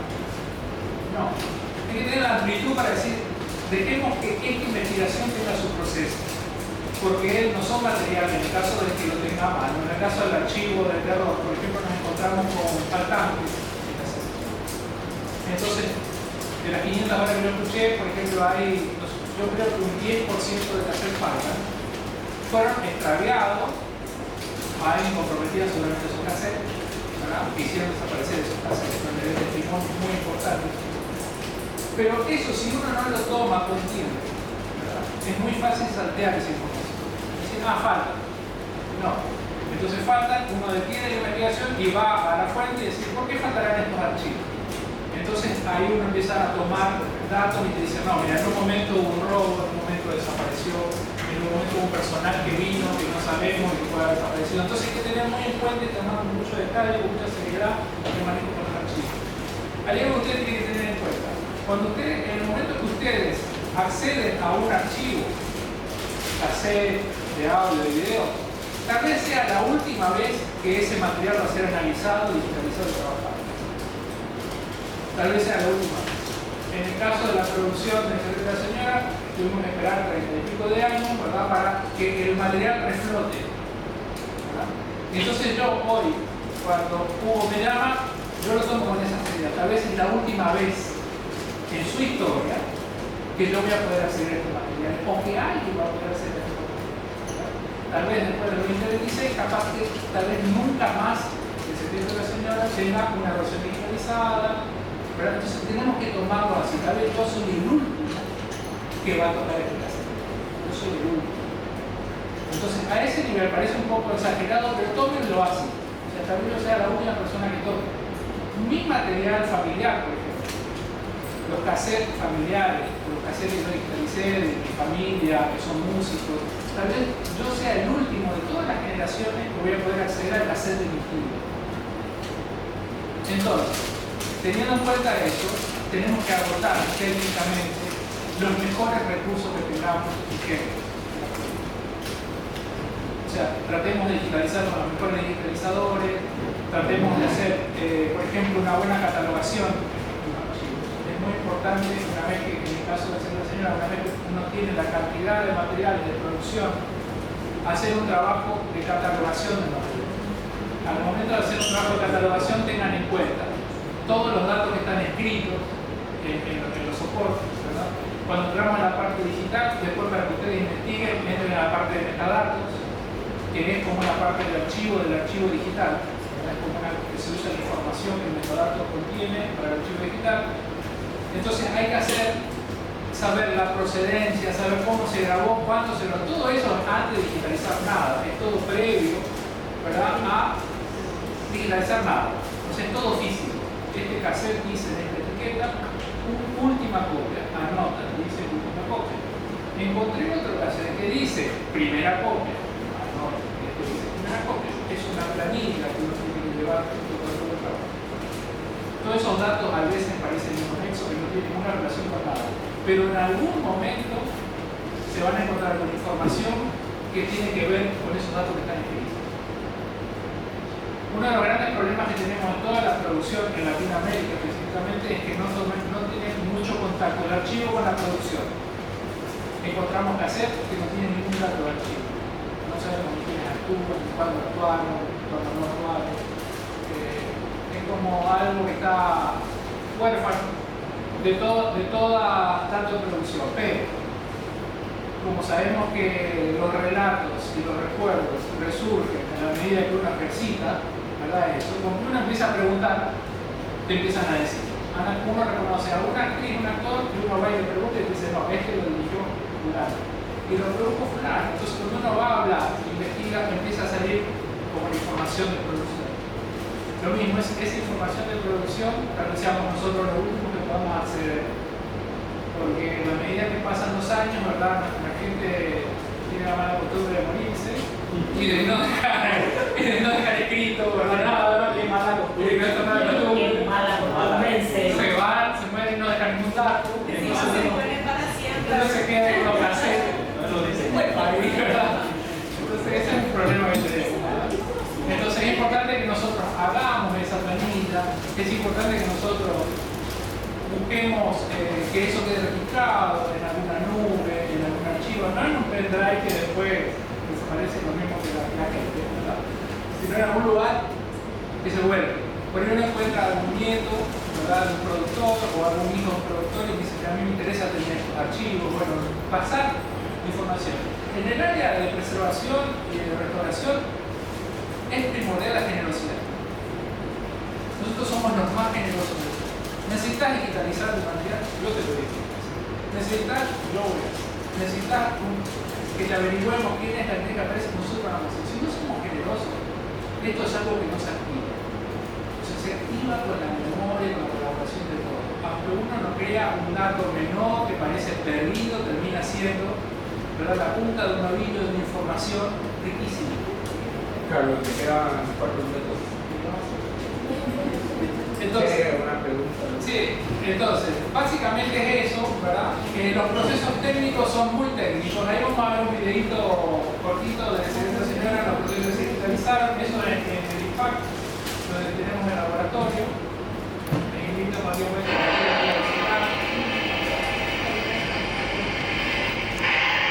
toda la tecnología analógica, ¿verdad? Digitalizada, también con las mejores placas de captura hoy, vamos a tener una mejor calidad. Pero todo el resto son equipos pesados, viejos, que se rompen, que se enchufan, que no andan, que andan.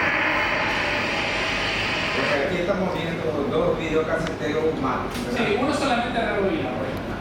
Tiene la función de bobinar y rebobinar. No hace esa es una función. Pero bueno, dentro de los procesos, las cintas, todas las cintas magnéticas, así como información general, genera hongos. En mayor o menor medida genera hongos. Algunas marcas que tienen tratamientos mejores, por ejemplo los cassettes BAF alemanes, eran conocidos por tardar mucho más en generar hongos que los TDK o otras marcas, ¿verdad? Tiene que ver con los procesos que hacía la fabricación, ¿verdad? Entonces, pero todos en general tienen hongos. Entonces, ¿qué pasa? Yo conseguí el cassette, lo voy a meter en un casetero, hice que mi técnico, que ahí entraba en otra cosa ayer, ¿verdad?, que la obsolescencia programada también se aplica a todo lo que es técnico y a todo lo que es personal, personas que reparan equipamientos. Nosotros estos equipos los mandamos a reparar 3 o 4 veces. No es algo que se repara y que soporta. El equipo está muy desgastado por los años, ¿verdad? Entonces no hay repuestos, entonces tenemos que entrar en un cambalache, como yo llamo, arqueología tecnológica, revolviendo, buscando, viendo a ver de dónde podemos sacar un cabezal mejor. Para todo un ejercicio de rebuscar. Se limpia. Con cuidado, con amor, con paciencia. En el laboratorio ahora adquirimos equipamientos para limpieza automática, con lo cual uno pone en un rodillo y limpia el cassette. Que es una gran ventaja. El factor tiempo es importante. Tener un cassette, yo puedo limpiarlo tal vez en 3 días. Cuando tenga 30 cassettes, estoy meses limpiando cassettes. Porque la tensión y eso todo es importante. Todo es importante, ¿verdad? En muchos de los casos, fíjense que si los carretes giran libremente, si no quieren, hay que cambiar la estructura. Ahí entramos en otro problema, encontrar stock de descarga.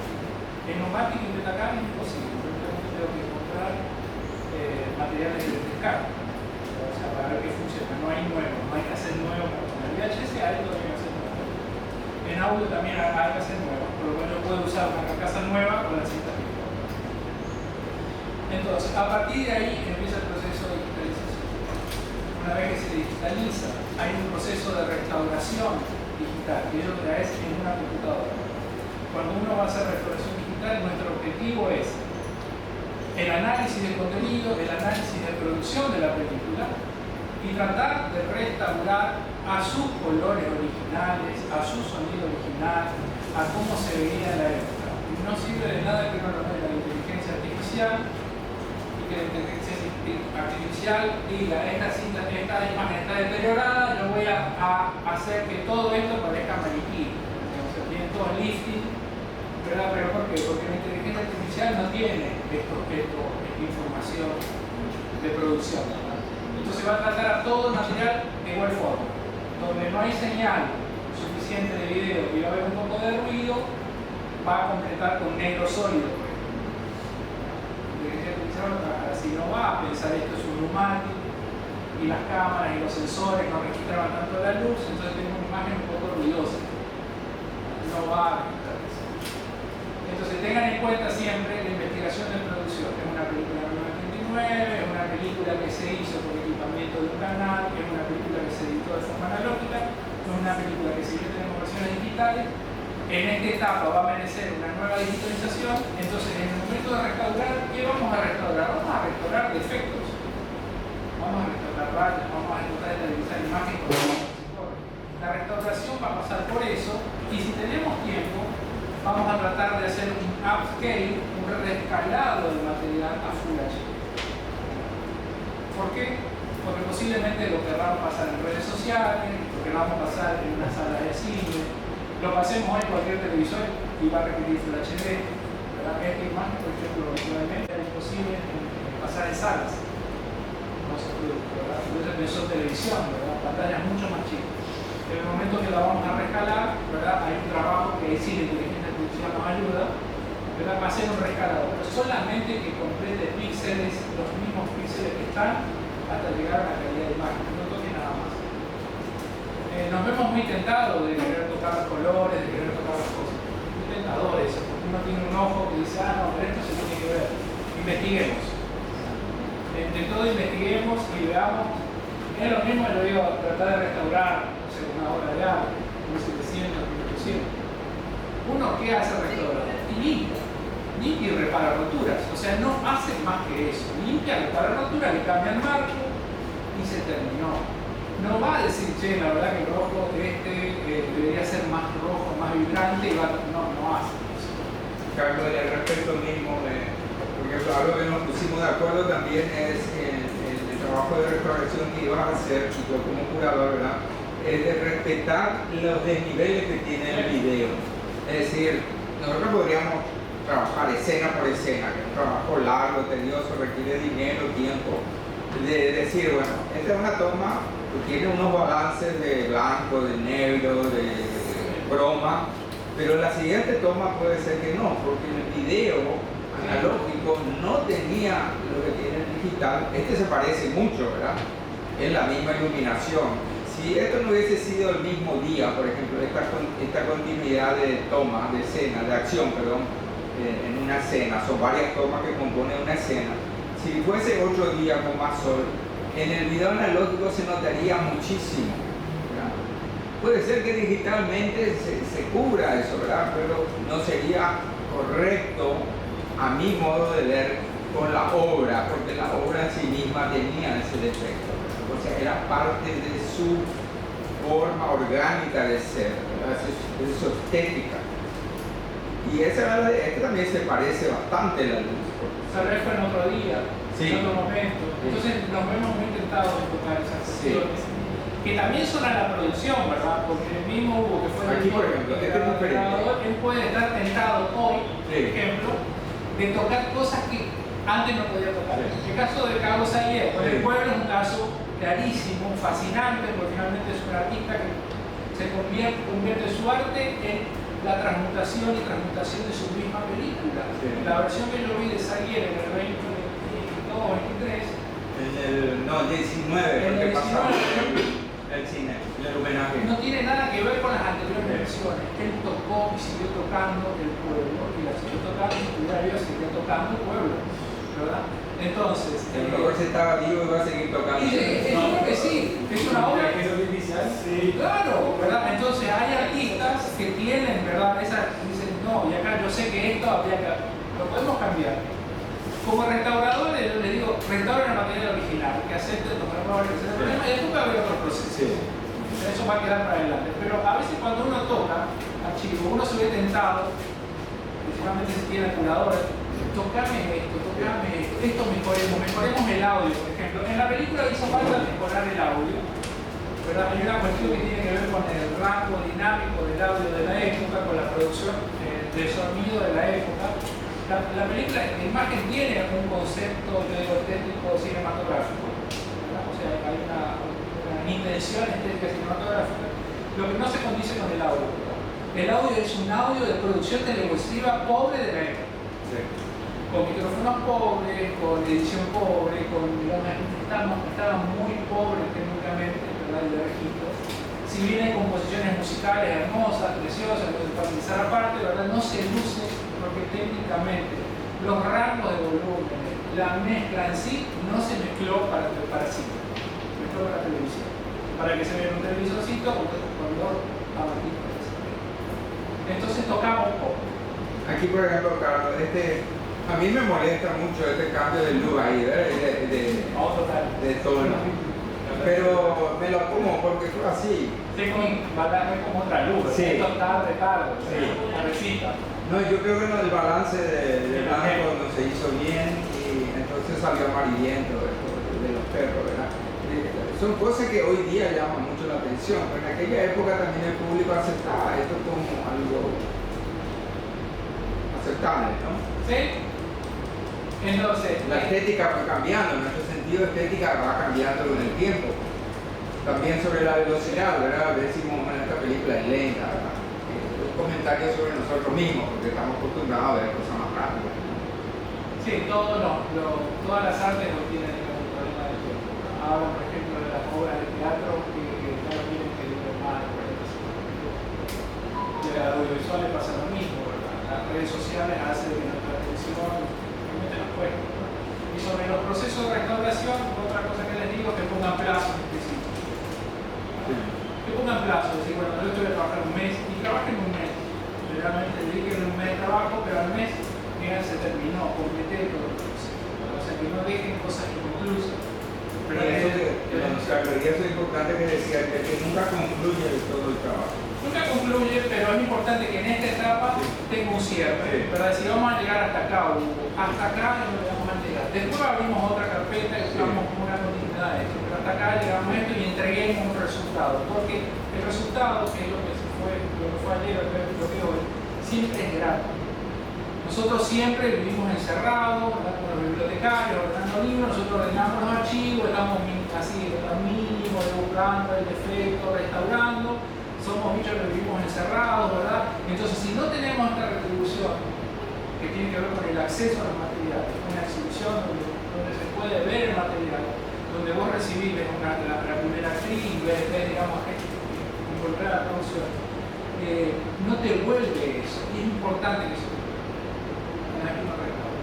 va lo mismo si es un trabajo de una familia, si te dan, si yo tengo que hacer eso contigo y yo quiero, bueno, programa y que digas esto, vamos a terminar un mes, 2 meses de mi tiempo, y cuando yo termino esto, hacemos un asado, vemos con los tiros de material, aplausos divinos y completemos este ciclo, completemos un final. Bueno, Carlos, ¿qué tienes para? No, porque esto es tan apasionante que podríamos estar todo en una. Al respecto de lo último que decía Carlos, de concluir una etapa y tener esa retribución del público, les recuerdo que está la encuesta. ¿Ya la completaron ustedes, por favor? Completen la encuesta, porque eso es para nosotros una información, por ejemplo, para poder gráfica, para darle ese término ya a la estética y la dramaturgia que tiene El secreto de la señora, es una narración de tiempo y espacio. No es solamente lineal en el tiempo, sino también es espacial a la vez. Porque el audiovisual se narra con tiempo y espacio. Por eso que se parece tanto a la vida real, ¿verdad? Es lo más cercano que existe al tiempo-espacio que habitamos nosotros ahora. Ok, entonces estamos hablando de 2 tipos de lenguaje muy diferentes. al agregarle espacio, que al agregarle la iconicidad, el reconocimiento inmediato de los sonidos y las imágenes que se ven en una pantalla, entonces estamos ante otra forma de expresión de la realidad y de la narración, del lenguaje narrativo. El lenguaje literario utiliza un código lingüístico que hay que aprenderlo, hay que ir a la escuela para aprender lo que significa cada palabra, ¿verdad? Y lo vamos aprendiendo a lo largo de nuestra vida. De repente aparece embaldosado, ¿qué significa embaldosado? Etcétera, ¿verdad? Léxico, sintaxis, vamos aprendiendo. Y la sintaxis es lo que va construyendo, en este caso, es un relato de misterio, de suspenso, que va construyendo eso con sus propios recursos lingüísticos. Tengo, por ejemplo, una versión aquí que vamos a dar una mirada primero para... ¿Cuántos de ustedes levanten la mano y le llenan el puesto, por favor? No muchos. Me hicieron todo su deber. No, porque se van a perder el mayor efecto de este trabajo, ahora que vamos a enfocar que es la adaptación.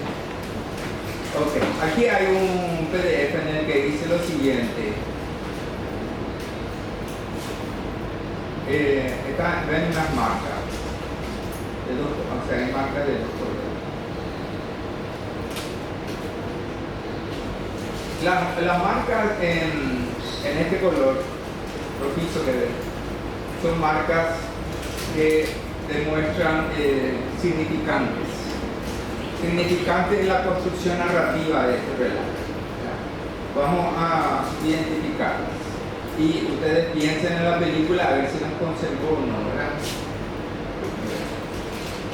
¿Cómo te han sido esa reunión?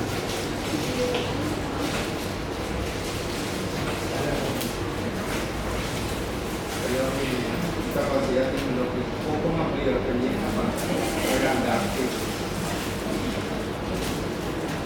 Muchas gracias. Bueno, aquí está marcado primero cartel. ¿Por qué cartel es un significante de la historia? Porque es un signo, es una señal. Es un signo, exactamente. Es un signo que se coloca en inicio y se coloca al final. Es un signo que significa algo específico y es fundamental para el entendimiento de la historia. Ese es un significante fundamental de la historia, cartel. O sea, sin este elemento no podría existir esta historia. ¿Entienden? Después, teléfono, por favor. Después hay otro, documentos. Los documentos de identidad. ¿Por qué es un significante los documentos de identidad en la historia? Y le roban la identidad. Exacto. Tiene que ver con la identidad. Se apropia. La señora se apropia, pero en el fondo, ¿qué significa un documento? ¿Cuál es la metonimia del documento? La persona. La persona. Ella misma. La persona. El documento representa a la persona, ¿correcto? Entonces esto tiene que ver con el tema mismo de la película, es un significante fundamental. Se repite documento aquí en el cuento en una misma página, 2 veces. Después dice abajo, está subrayado, está marcado, ancho y pesado portón. En la película no hay un ancho y pesado portón, ¿verdad? Hay otra clase de portón. Represión. Pero está portón, ¿verdad? ¿Por qué es importante? Porque es el significante portón en esta historia. ¿Por qué es importante? El encierro. El encierro. La idea del encierro. Ahí vamos a ir, exacto. Vamos a ir por la forma en que adaptó la película estos elementos significantes del cuento. Correcto. Entonces hasta ahora tenemos todos estos significantes que yo marqué aquí están en la película, pero adaptados. Después, por ejemplo, aquí dice sus flamantes documentos, dice, en el cuento. En la película no se diga que sea flamante documento, porque yo lo consideré que no es importante. Lo importante es que son documentos, no que los documentos sean bonitos, no agrega nada visualmente ese dato. La La siguiente página dice, una noche de lluvia. Este para el final, porque al comienzo de la historia no hay una noche de lluvia en el cuento. En la película sí. ¿Puedo puntuar algo igual por el tamaño del documento? Sí. Que se mencionó ayer. El hecho de que sí se puntúa que las dos chicas vienen del interior. Sí. Entonces, la más de documentos, dos chicas ya entrando a la edad adulta, ¿verdad? ¿Por qué tienen recién ahora documentos? ¿Por qué recién tienen ese? No era infrecuente en la década que la gente recién tuviera cédula de entrar a la edad adulta. Muy interesante esa cosa. Viniendo del interior, o sea, gente que está un poquito desarraigada, ¿verdad? Que está empezando algo nuevo. Muy interesante ese dato porque eso nos lleva a un subtexto socio-histórico. Está marcando de alguna manera muy sutil un momento de la sociedad paraguaya en la que los documentos no eran todavía comunes. Entonces la gente del interior cuando venía a la ciudad sí tenía que tener documentos para moverse a la ciudad. Eso se llama ya subtexto. Estamos revisando texto y de paso estamos ya revisando subtexto. Creo que había un dato de 1981 leí, ya que el 60% de la población paraguaya no tenía documento, era muy poca gente que tenía una cédula formalmente. Anda últimamente sin documentos. Así es. Sí. A ver, acotando nada más flamante documento también podría ser por la edad joven que tenían. Cierto, muy cierto. También un subtexto de eso. Ahí se está señalando la fragilidad o la vulnerabilidad de esas identidades, ¿verdad? Son identidades nuevas, ¿verdad? O inocentes. Ok, en esta página, Noche de Lluvia, la narradora, a propósito, la narración está hecha en tercera persona, ¿verdad? La narradora del cuento, digo narradora porque es una autora, narra en tercera persona. O sea, se refiere a su personaje como tercera persona. Y ella lo que hace aquí es utiliza como significante una noche de lluvia. Tenía que ocurrir una noche de lluvia. Está predestinando un evento de lo que va a marcar la vida de los personajes, de alguno de los personajes, ¿correcto? Usa como significante una noche de lluvia. ¿Sí? Utiliza la lluvia como pretexto para borrar las huellas que van a quedar del vehículo, si hay luces de por medio para que no se escuchen, todos esos rasgos. Entonces, por eso es que espera una noche de lluvia. ¿Están de acuerdo con eso? Me va a tener barrera policial porque los ordenados así con la lluvia. Bueno, ya. Todo relato que tenga elemento poético, es decir, que no lo haga obvio, tan obvio su texto y que abra subtexto, es un relato polisémico.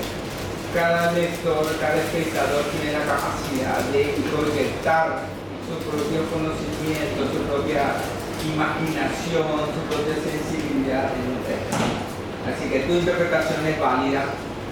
Yo no estaría de acuerdo porque yo creo que es más bien como una predestinación la que está poniendo aquí, como que tenía que ocurrir nomás luego, en una noche de lluvia, estaba marcado, estaba predestinado, no estaba planificado. Así yo lo entiendo, ¿verdad? Pero mi entendimiento es personal. Ok, vamos a la siguiente página. Una llamada telefónica, ¿por qué significante es de la historia? ¿Podría existir esta historia sin una llamada telefónica? Por eso es significante. La llamada telefónica conecta con otra cosa que está en otro lugar que sabe. Sí, es una intrusión, trae otro personaje, otro contacto. ¿De afuera de dónde? Eso te dijo Mario. ¿Afuera de qué? El encierro. ¿Verdad? Un atardecer grisáceo cargado de presagios, sí sería. Esto es típicamente lingüístico. Esto en el cine no se puede traducir. lo podemos sugerir con la música, con la iluminación, con el trueno, como cada película. Uno sabe que algo importante va a ocurrir en ese día de lluvia, con ese trueno grisáceo, la expectativa de la chica, la incertidumbre. Hay una música que pone una... Cambio de uniforme. Cambio de uniforme, ese gorro está aquí.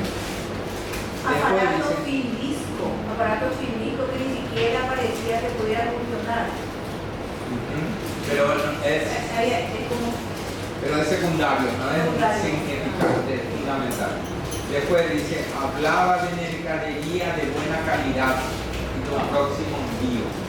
En el cuento es un significante fundamental. En la película no ocurre así. ¿Cómo ocurre la película en esta comunicación? ¿Qué se da a entender? Creo que dice está listo el paquete o algo así. Sí, está listo. Faltan unos detalles.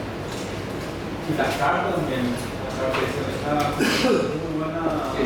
Bueno, eso no existe en el cuento. Está puesto para reforzar esta idea y para que el espectador pensante, pues, ese momento cuando ella dice está listo, faltan unos detalles, puede tener que ver con ese papelito que leyó Luz antes. Entonces, esa ya es una contribución de la narración audiovisual que utiliza el mismo significado, pero le da otro, le asocia otro elemento. ¿Correcto? Después, abajo dice híbridos vestidos negros con cuello de encaje blanco. ¿Por qué un significante aquí en el cuento? Que le viste de gala, le viste elegantemente para entregarle ya. ¿Qué más? Para mí es una especie de... ¿Cuál es la palabra? Pero conecta con el tema de los pisos, de las baldosas blancas y negras también. Pero eso es más bien poético, una relación poética. ¿Por qué usarían ellos, por qué la narradora haría hincapié en asistieron a las órdenes de ponerse el uniforme de gala, unos, entre paréntesis, unos híbridos vestidos negros con cuello de encaje blanco? Para impresionar al señor Osuna. Sí. Ya se fue mencionando y él llega con este vestido y le produce mayor impresión. A ver, acá. Una de las partes que me llamó la atención también, que al principio, cuando ellas llegan a la casa, lo primero que dice la señora es que necesitan uniformes. Sí. Eso también creo que le personifica dentro de lo que es la cosificación ya también de ellas mismas, ¿verdad? Sí, de entrenarlas, adelgazarlas para al final entregarle con moño y todo. Pero ¿por qué no usan ese mismo uniforme? Es un ritual, es un ritual. Se están graduando de aprendices, pasan a otra fase de su aprendizaje. Ese es el símbolo que tiene que ver con cuál sí están listos, cuáles son los detalles. Puede ser este el detalle. Esta es la graduación, en el paso a la siguiente etapa de la vida de ella. Sí. Incluso podemos leer el símbolo del color negro, ¿verdad? El color negro, no el color rojo, no el color amarillo. El encaje también, papá. El encaje también, también los detalles del encaje. También es como es una práctica sistemática, en el sentido de que no es la primera vez que lo hace, tiene toda una estructura ya montada para... Podemos pensar en ese término que usó ella de cosificación, podemos decir que este es el moño del paquete. El moño del paquete, sin hacer esa la torta. Ahí va, bueno, después dice abajo, cerca de las 10 de la noche, sin ruido y sin luces altas. ¿Por qué marco como significante 10 de la noche? llovía, nosotros nos levantamos en la calle, era muy fácil, éramos casi emborracharte, acusarte, engañarte, poner la ronda de vida. No había policía caminar a esa hora, está todo. Y en la época no había cámara de seguridad, no había celular, era más fácil. Está perfectamente armado el ejemplo. O sea, no es a las 8 de la noche, no es a las 9 de la noche, no es a las 11 de la noche, es a las 10 de la noche. La narradora elige aquí dos sentidos. Uno, digamos, denotativamente, que es las 10 de la noche, no es ninguna de otra hora. Pero connotativamente nos dice de que hay algo, tiene que suceder solamente a esa hora.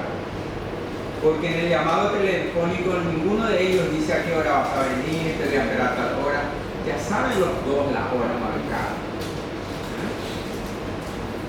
Y en la película, ¿cómo se exhibe eso? Las 10 de la noche. 10 menos 10 marcado el reloj. No solamente se ve, sino suena. Suenan 10 campanadas. Y ese es el arte narrativo cinematográfico a diferencia del literario.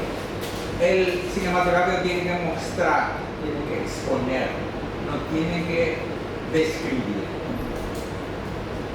Tiene que ser, en otras palabras, denotativamente y a la vez ofrecer opciones de lectura connotativas.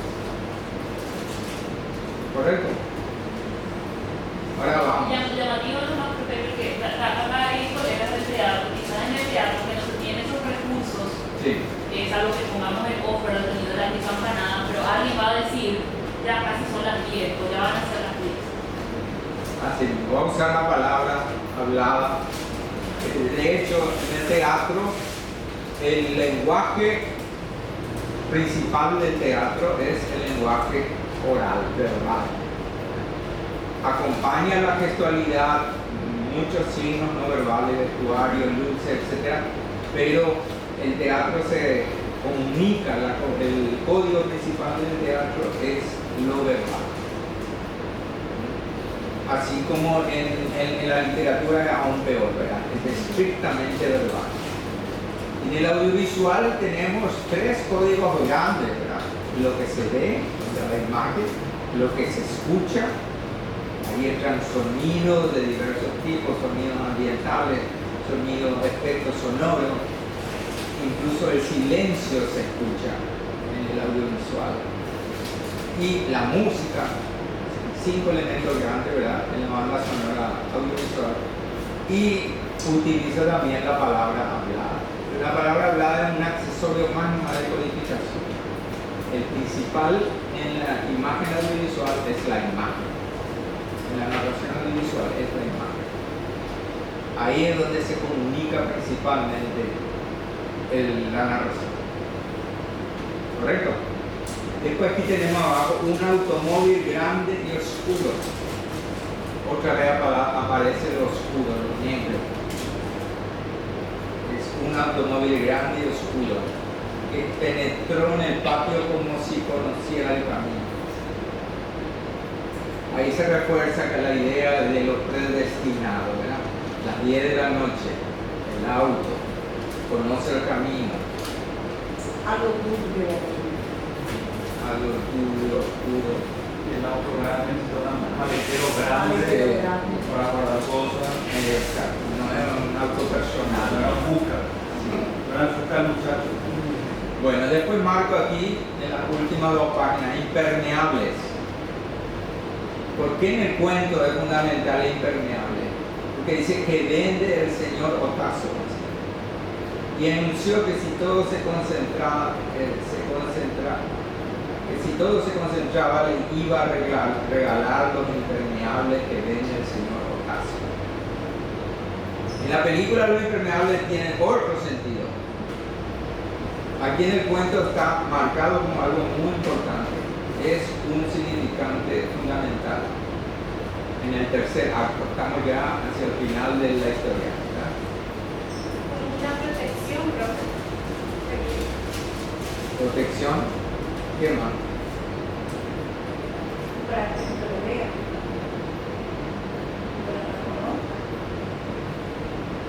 En realidad anula su rasgo genético, inclusive con bajos en esa cabeza. Una capa que le cubre. Sí. Ahí vamos otra vez por la cosificación. Ahí pierden más identidad. Cosas en Ya bolsa. de- Cosas en bolsa. Exactamente. Que ya nadie les puede tocar también, profe. Sí. Ya nadie les puede tocar, ya está impermeabilizado. Identificar, supongamos que si las dos están con impermeables, se las puede cubrir nomás en el auto y si el policía o alguien mira no le va a reconocer, no va a decir quién va a ir. Y también decía que eran de Tokio los impermeables, entonces si era algo costoso, vamos a decir, iban a pasar desapercibidos también de repente si alguien le veía o algo así. Porque aquí marcó, la subieron al asiento trasero del automóvil. A mí me parece un significante importante esto porque ahí se entiende otra vez la idea de que, o sea, se refuerza la idea de que son unas pasajeras bultos. ¿Verdad? Son como una carga. No van en el maletero, van como personas, pero no como compañía de viaje, no como porque si no iría, una de ellas iría adelante, ¿verdad? Al lado del conductor. No son una igual. Sí. Y después otra vez, sí, aquí están los documentos, vuelve el significante de los documentos, que ahora se entiende, se refuerza la idea de por qué apareció adelante, al comienzo de la narración literaria. Y al final otra vez aparece el portón de hierro del cartel. Se vuelve, se cierra aquí.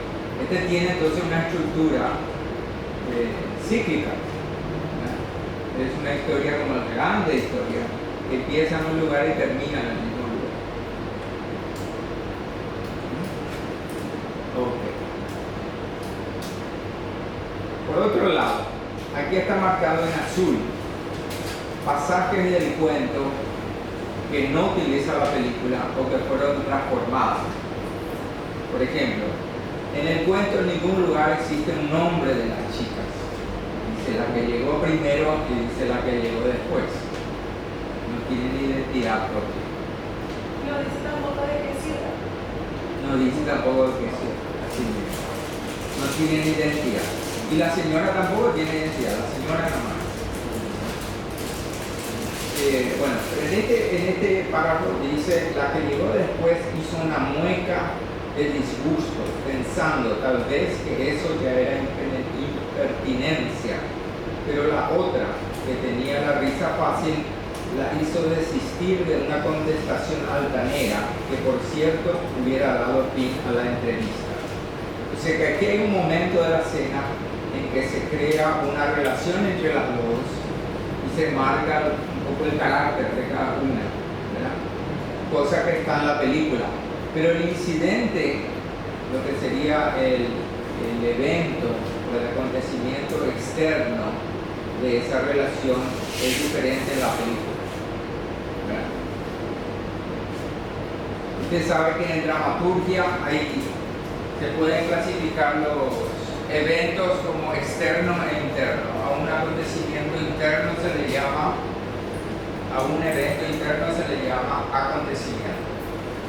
Es lo que decide el personaje, por ejemplo, piensa una cosa y decide hacer. Ahí ocurrió un acontecimiento, no sé todavía cuál es, lo podemos identificar, pero sabemos por la cara de que algo ocurrió en su interior.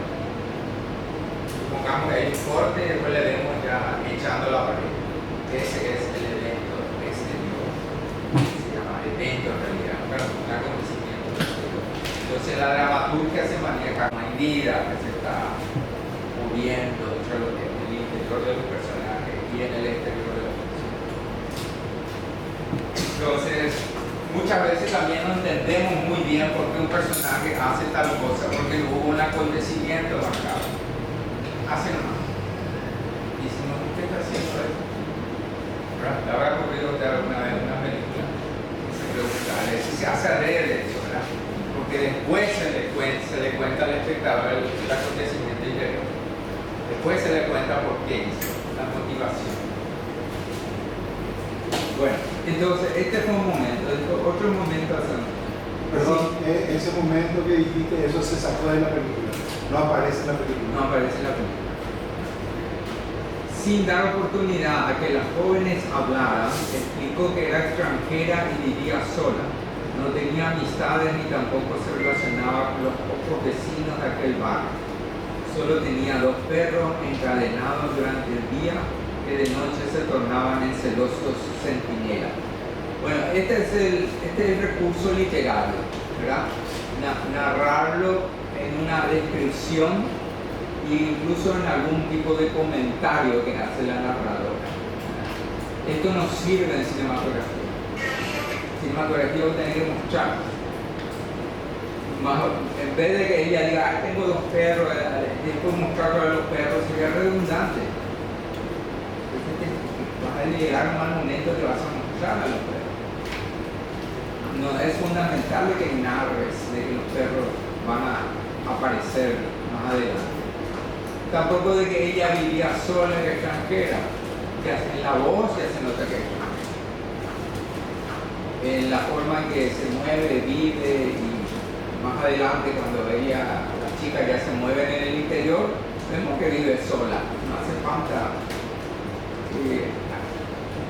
falta elaborar audiovisualmente este pacto.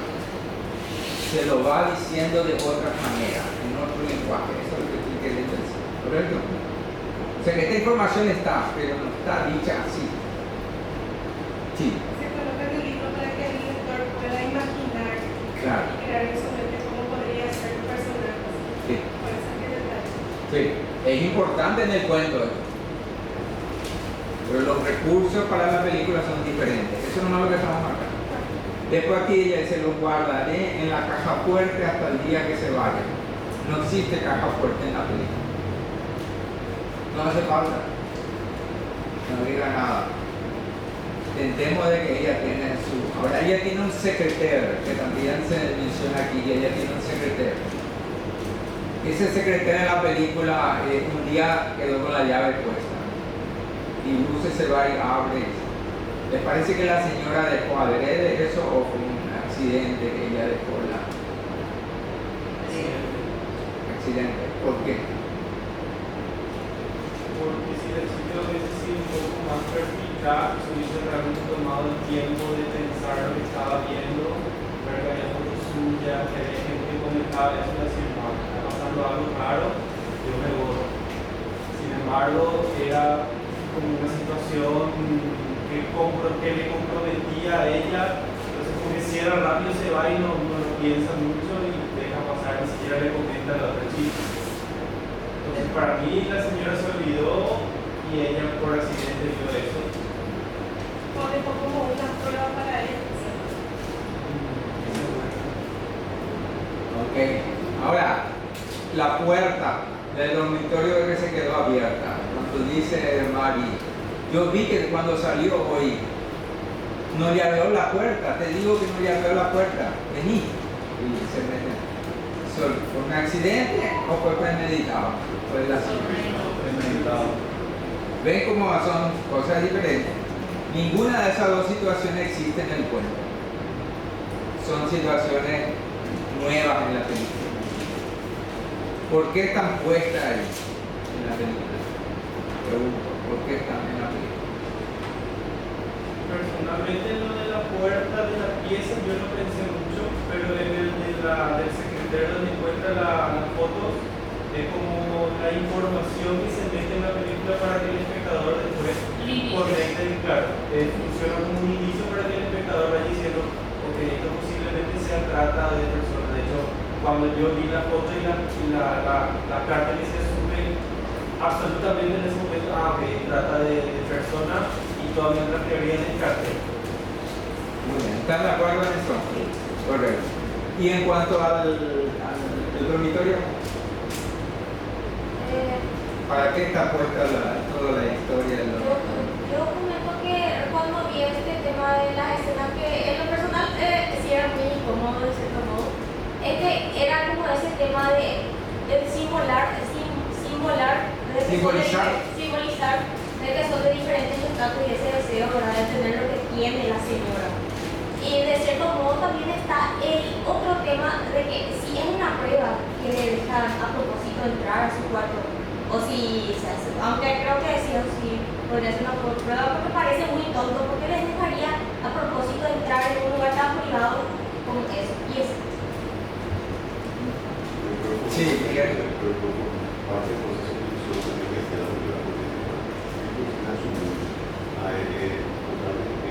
Cosas que pudieran desear y pretender de cuanto más adelante. Pero se puede distraer con lo que dijo ella. O sea, como la ilusión de que a ver si me roban o no, a ver si me sigan o no. Pero por ejemplo, si la habitación sea esta sala, no van a entrar, no hay nada.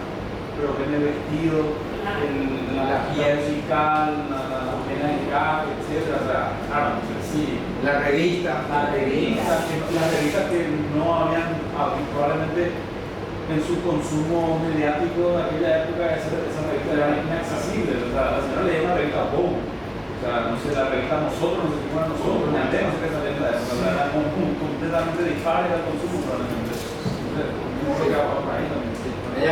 cosa también es que allá atrás, levanta la mano. Tiene que levantar la mano. Los sueños también, profe. O sea, creo que la puerta también puede ser la puerta abierta a los sueños que ellas podrían, la ilusión y los sueños que ellas podrían llegar a tener con esos objetos que estaban ahí, que estaban fuera totalmente de su alcance cultural incluso.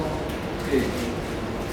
Les cuento, yo trabajé un poco de la puesta en escena de eso, el trabajo de cámara, el decoupage, que se llama, cómo cortar en planos, eso es decoupage.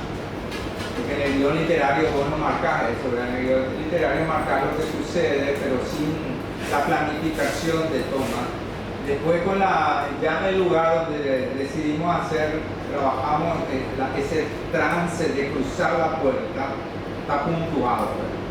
Está puntuado para lograr un efecto de transición bien marcado. Y para mí era como que ellos estaban entrando en una cueva de tesoros. Tesoros que le iban a producir deseos, que le iban a producir fantasías, que le iban a producir anhelos. Otra palabra, que les iban a transformar. Miguel. En el caso de esta revista, ahora es interesante ver el mismo. Más fuerte que al comienzo no puede interpretar que la señora está interesada en ella sexualmente, ¿verdad? Sí. Pero eso cambia cuando se abre la se pone una foto y todo eso, pasamos a otro aspecto de la realidad.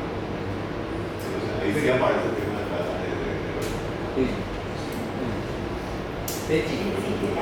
Hola. Yo ahora veo nomás que digo que nosotras nunca tuvimos acceso al dormitorio. No sé quién le habrá limpiado el dormitorio a la señora, ¿verdad? Por eso que para nosotras era algo nuevo, era un mundo. Y una cosa que se usaba mucho era en esa época la cama llena de almohadones. Y había esos almohadones que eran así, por tipo caramelito, ¿verdad? Que se van a poner acá. Bueno, y todo eso es llamativo. Y también para nosotros, ayer me estaban diciendo, usábamos ustedes el producto cine. Claro, yo dije, eso era para pedirle justamente después auspicio, ¿verdad? Pero los productos de ella de maquillaje que estaban ahí no eran cine, eran Dior, qué sé yo, en la habitación de ella era maquillaje carísimo, ¿verdad? Y sí, nosotros usamos todo así. Y se abría, ¿verdad?, los cajones, pero el del placar estaba todo cerrado. O sea, las ropas no se podían ver, solamente la lencería, las medias de seda, las joyas y la revista que en esa época... Y el tapado ese. El tapado de piel también. Y el vestido de noche. El vestido de noche, que tanto quería. Y también una revista que en esa época se vendía para los hombres, Playgirl, y para Playboy para los hombres y Playgirl para las mujeres.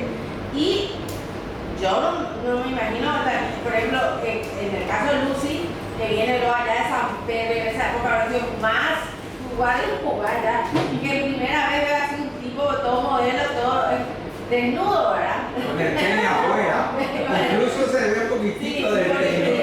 Entonces, claro, las dos queremos y peleamos, y claro, de tanto que queremos ver, ¿verdad? Porque un churro rompemos la vida. A mí hasta ahora me causa gracia tu expresión, y la de ella cuando se estironean, hicieron tan bien que parece espontáneo. Se rompió. Sí, se rompió. ¿Y cómo la señora no se va a dar cuenta que se le rompió su revista? Sí, no adrede, que se va a ver. Evidente que la señora sabía muy bien cómo ya estaban ahí. ¿Sí? Sí, ahí yo te tengo un comentario al respecto, que eso es más como para denotar, yo creo que la señora era una persona de alguna manera trastornada. Obviamente una persona trastornada trata de trastornar a una persona más cuerda, capaz de buscarse un trabajo. Pero más allá de eso, como que hacía estas cuestiones para de alguna manera manipularles, torturarles psicológicamente, porque al final de cuentas, ¿qué importa si ella le dio de todas maneras vender sus esclavos sexuales? O sea, ¿qué importaba si veía sus cosas, si se ponía la ropa, si... ¿Para qué? O sea, era solamente un juego de la señora. Pero ojo, pensemos una cosa. Este negocio de ella, ¿era para que sea una prostituta de 100.000 guaraníes o para que sea una prostituta de $1.000? Ella les preparaba para, inclusive le enseñaba los tragos que copas utilizar, le enseñaba a tomar, para que le daba las joyas, de cazar, cómo peinarse. No era una cata de blanca de bajo rango. Sí. Y también quiero decir que cuando yo, por ejemplo, pegaba los pósteres, o sea, las cosas de la revista, viste que eran al principio, bueno, el boom y eso, de galán. Sí. Pero después yo ya ponía ropa, joyas, ya otra cosa que... y también la salida, en el momento en que el personaje sale, está vestida, lo elegante, ¿a dónde te vas? También ahí también embelesada por todo lo que la también podría haber cortado la salida, no lo hizo. Podría cortar la salida, Vamos a terminar esto y después entramos a la película solamente.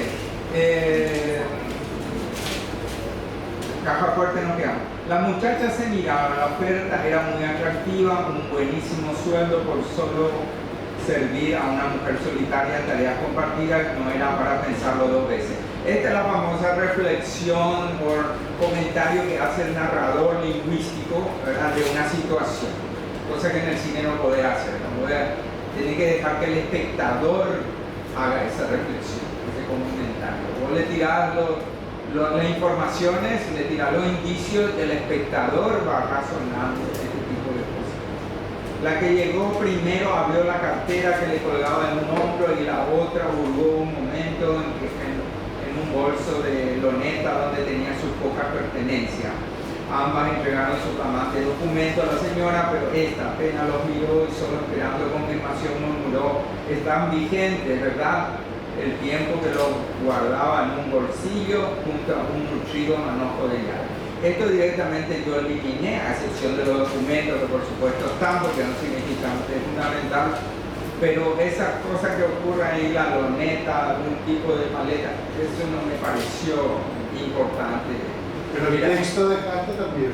¿El qué? El texto, la que dice. Sí, también, eliminé también eso. No me pareció importante que estén vigentes o no vigentes, porque ella ya mira, no va a aceptar un documento que no esté vigente, por eso ella se fija, hay una puntuación, ¿verdad?, visual. En un primer plano ella detiene en la mano y mira, entonces no hace falta. Después aquí casi nada más, tuvo el impulso de retroceder ante el perro, los perros, cuando ven, tuvo el impulso de retroceder y deshacer el trato, pero la otra le tomó la mano y se la apretó consoladoramente.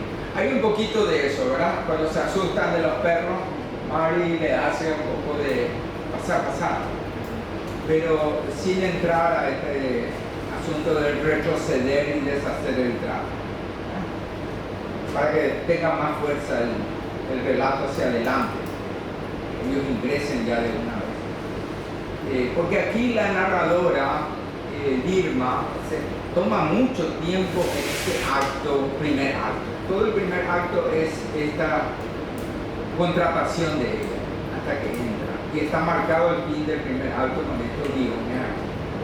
Es muy largo el primer acto en el cuento. En una narración audiovisual es más importante mantener siempre la proporción que nos enseñaron los griegos de los tres actos, ¿verdad? Hay una proporción matemática. El primer y el tercer acto tienen que sumar el mismo tiempo del segundo acto. Tiene que haber el punto de trama del primer acto al segundo, aquí a un 2, que lleva el fin del segundo acto al tercer acto. Y este tercer acto tiene una duración similar al primer acto. En el secreto de la señora está eso, y me cuido mucho siempre de los relatos cinematográficos, estudiar eso. Ocurre que si hacemos muy largo el primer acto, mismo cuando contamos un chiste, por ejemplo, si alargamos ese primer acto de poner los personajes, la situación, el espectador ya pierde el interés, el que te está escuchando ya pierde el interés, después ¿qué es lo que pasa? ¿Verdad? Que está perdiendo mucho tiempo. Tenés que llegar al fin del primer acto para despertar el interés y saber hacia dónde va la historia. ¿Sí? ¿Cómo fue para que la agreguen a ese jardinero?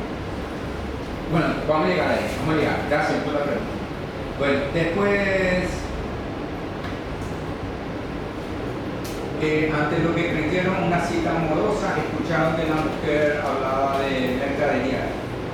Ya hablamos de esto. Pero de todos modos, aquella campanilla que perturbó el letargo de la monotonía marcó el comienzo de un capítulo cuyo final nadie jamás conocería. Otra vez, esos comentarios lingüísticos que hace una narradora literaria. Fue la mujer de negocios y nunca la vieron salir.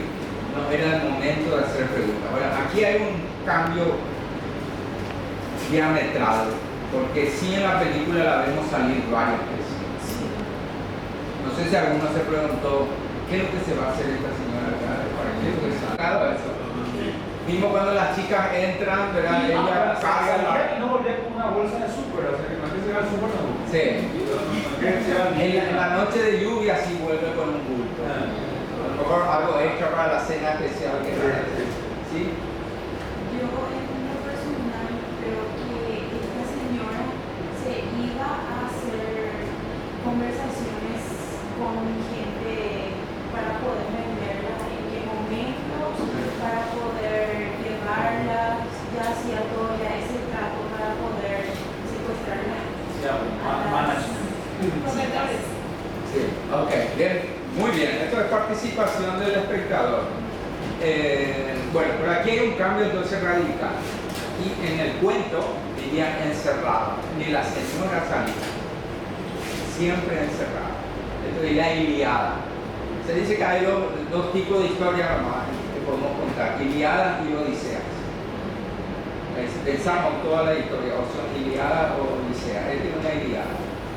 Bueno, después dice, convoquen una denotaba una mujer de negocio y nunca la vieron salir. Y el último, la última marca que tengo, del fondo hasta el portón, ladraban y olfateaban el patio de baldosas negras y blancas en la que empezaban a confundirse ya las geométricas marcas de las ruedas del coche que partió. Ok, aquí el coche que parte, en vez de pisar las baldosas, ¿qué pisa? Peluche. Ok. ¿Y ese peluche qué representa? Estamos aquí en términos semiológicos. ¿En qué cae? El peluche aparece varias veces. Es un motivo. Pero ¿a quién le significa? A una persona en especial, ¿verdad? A Mari, el peluche de Mari, ¿verdad? Entonces es un indicio de Mari.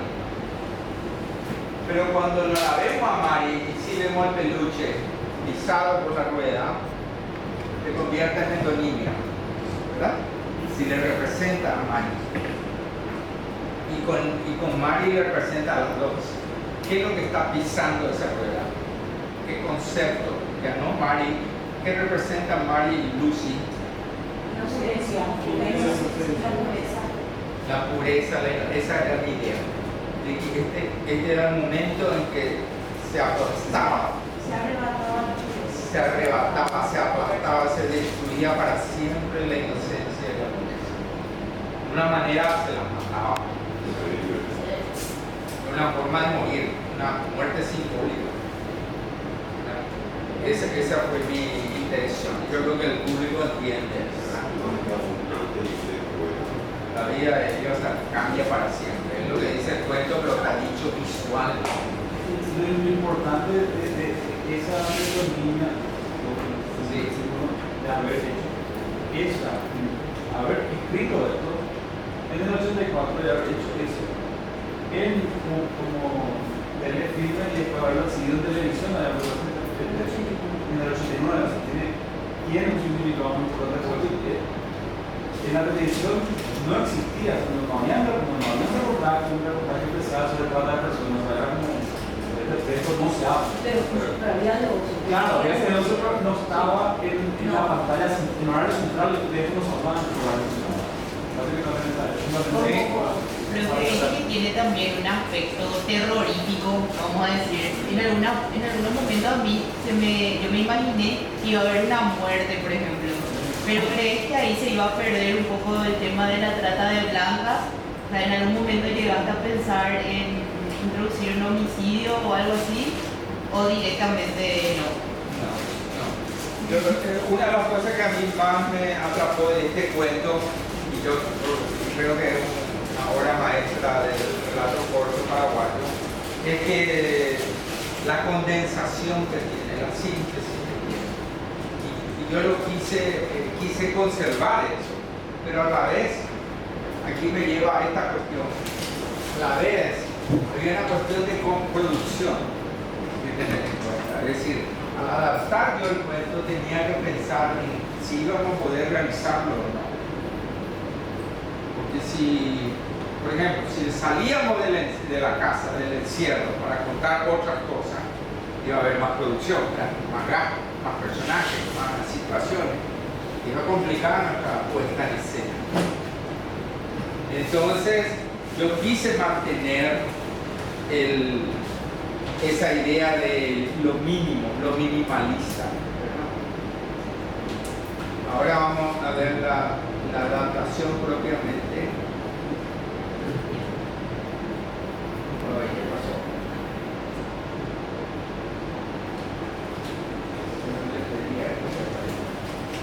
Aquí les quiero mostrar este gráfico. Primero este PDF para señalarles que en la tapa del guión decía esto. Y fíjense que decía, basado en el cuento tal, adaptación de Hugo Gamarra y Luca Copane, guión y dirección de Hugo Gamarra. Aquí lo que les muestro esto para que tengan presente de que hay una diferencia entre adaptación y guión. El trabajo de la adaptación es argumental, digamos así. ¿Cómo vamos a transportar este cuento literario a un cuento cinematográfico? Eso es la adaptación.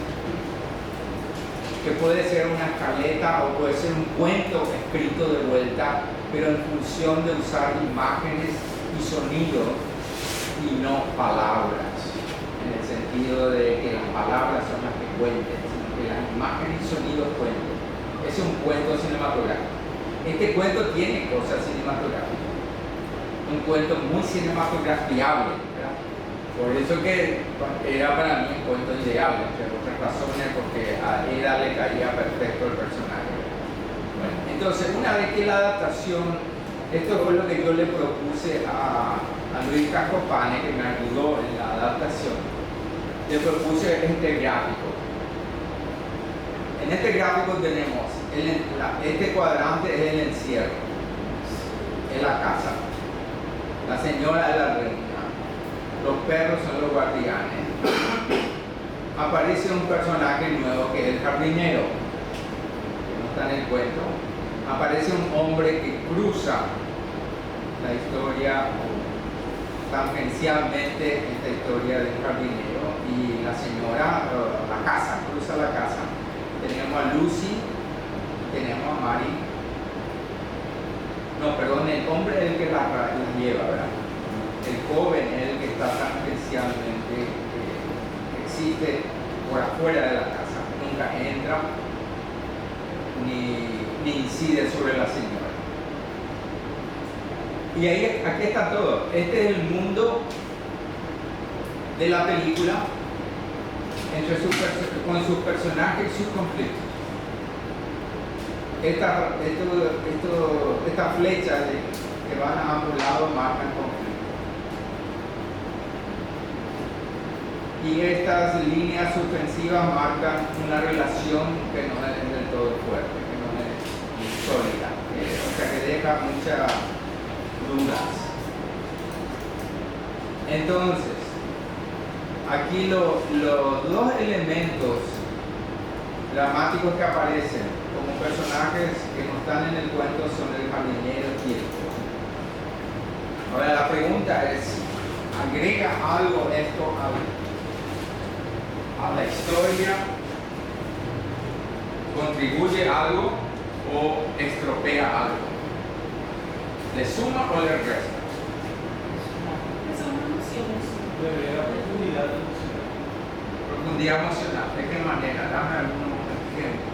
En el sentido de que los personajes tienen... Pensando en un específico, el jardinero. Y el jardinero, por ejemplo, podría haber sido un salvador que no fue. Yo cuando le dije que bueno, este papá en algún momento va a interceder a favor de ella, pero después resultaba que estaba como totalmente lobotomizado, por así decirlo, por la señora.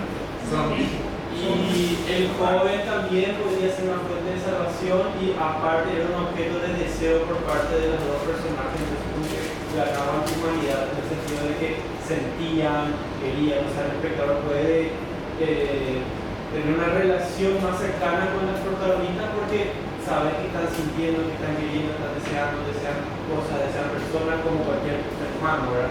Si no serían simples robots planos que no tendrían una profundidad y el espectador le costaría quizá un poco más empatizar con esos personajes.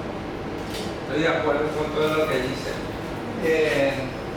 Yo sabía que el cuento así como está, si lo llevaba al guión, para un largometraje no aguantaba. Tenía que crear una serie de diálogos, iba a ser teatral. Iba a depender mucho de tres personajes interactuando. Y tenía que poner diálogos, que lo contrario no iba a aguantar. Entonces necesitábamos otro personaje, pero que no cambien la historia. Que sean elementos que sostengan la trama en vez de destruir la trama. Mantener la misma trama del cuento con dos personajes que no están en el cuento, pero que sumen a la trama y no que la desvíen, que tergiversen la trama. Entonces ahí está la interpretación de Lucas. El jardinero está dentro de la casa, nunca lo vemos afuera, ni siquiera nunca escuchamos hablar. Y es una gran, para mí fue puesto eso como una incógnita para el espectador que se pregunta, ¿pero este es mudo? ¿O le cortaron la lengua? ¿O está tan oprimido que ni siquiera tiene voz? La forma metafórica. Ajá, sí. También para crear una expectativa que a la larga se nota que es falsa, que es de que el jardinero puede ser un violador o puede ser un maltratador. de las chicas. Claro, estaba acosando, porque esa escena donde están las chicas durmiendo con un tirador, no había aire. Yo pensé, claro, hasta que no apareció la situación de la señora, que el jardinero viene a entrar a hacer algo, a hacerse.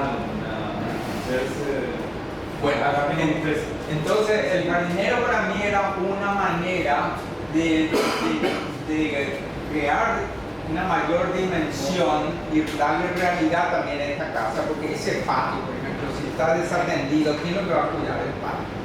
Entonces era darle también realidad a aquello que yo les digo de que en el relato audiovisual hay espacio, tenemos que justificar el espacio. El espacio tiene que tener organicidad, porque si no tiene organicidad se vuelve muy abstracto ese espacio, no parece real, naturalista. Entonces siempre tenemos que cuidarnos de eso, que parezca orgánico. Entonces el jardinero viene a llenar todo este espacio alrededor de la casa misma, ¿verdad? Él nunca ingresa a la casa, está aquí afuera, como los perros, ¿verdad? Entonces, y a la vez me daba la posibilidad de poder crear, de insertar indicios falsos en una manera, pero no mentirosa, ¿verdad? Pero indicios falsos para que el espectador crea que va a haber una intriga o hay una trama con ellas con él y ella con él. Cosa que después vemos de que no existe una trama, existe una latente trama. Por ejemplo, ese momento que la señora le confronta a él, que él no ha venido, se ha ausentado unos días, ¿verdad? Parecería un momento que iba a haber confrontación, que él se iba a defender, que iba a decir algo. Sí, así. Y ahí lo que se hace es enfatizar la fuerza totalitaria de la mujer. ¿Verdad? Entonces, ahí se concluye prácticamente la participación de este jardinero. Después sirve también para que sea una espía de lo que ellas hacen.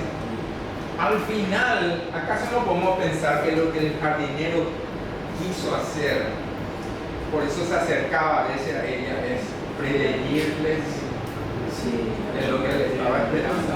Yo pensé que él los salvajes. Ahí está. Sí.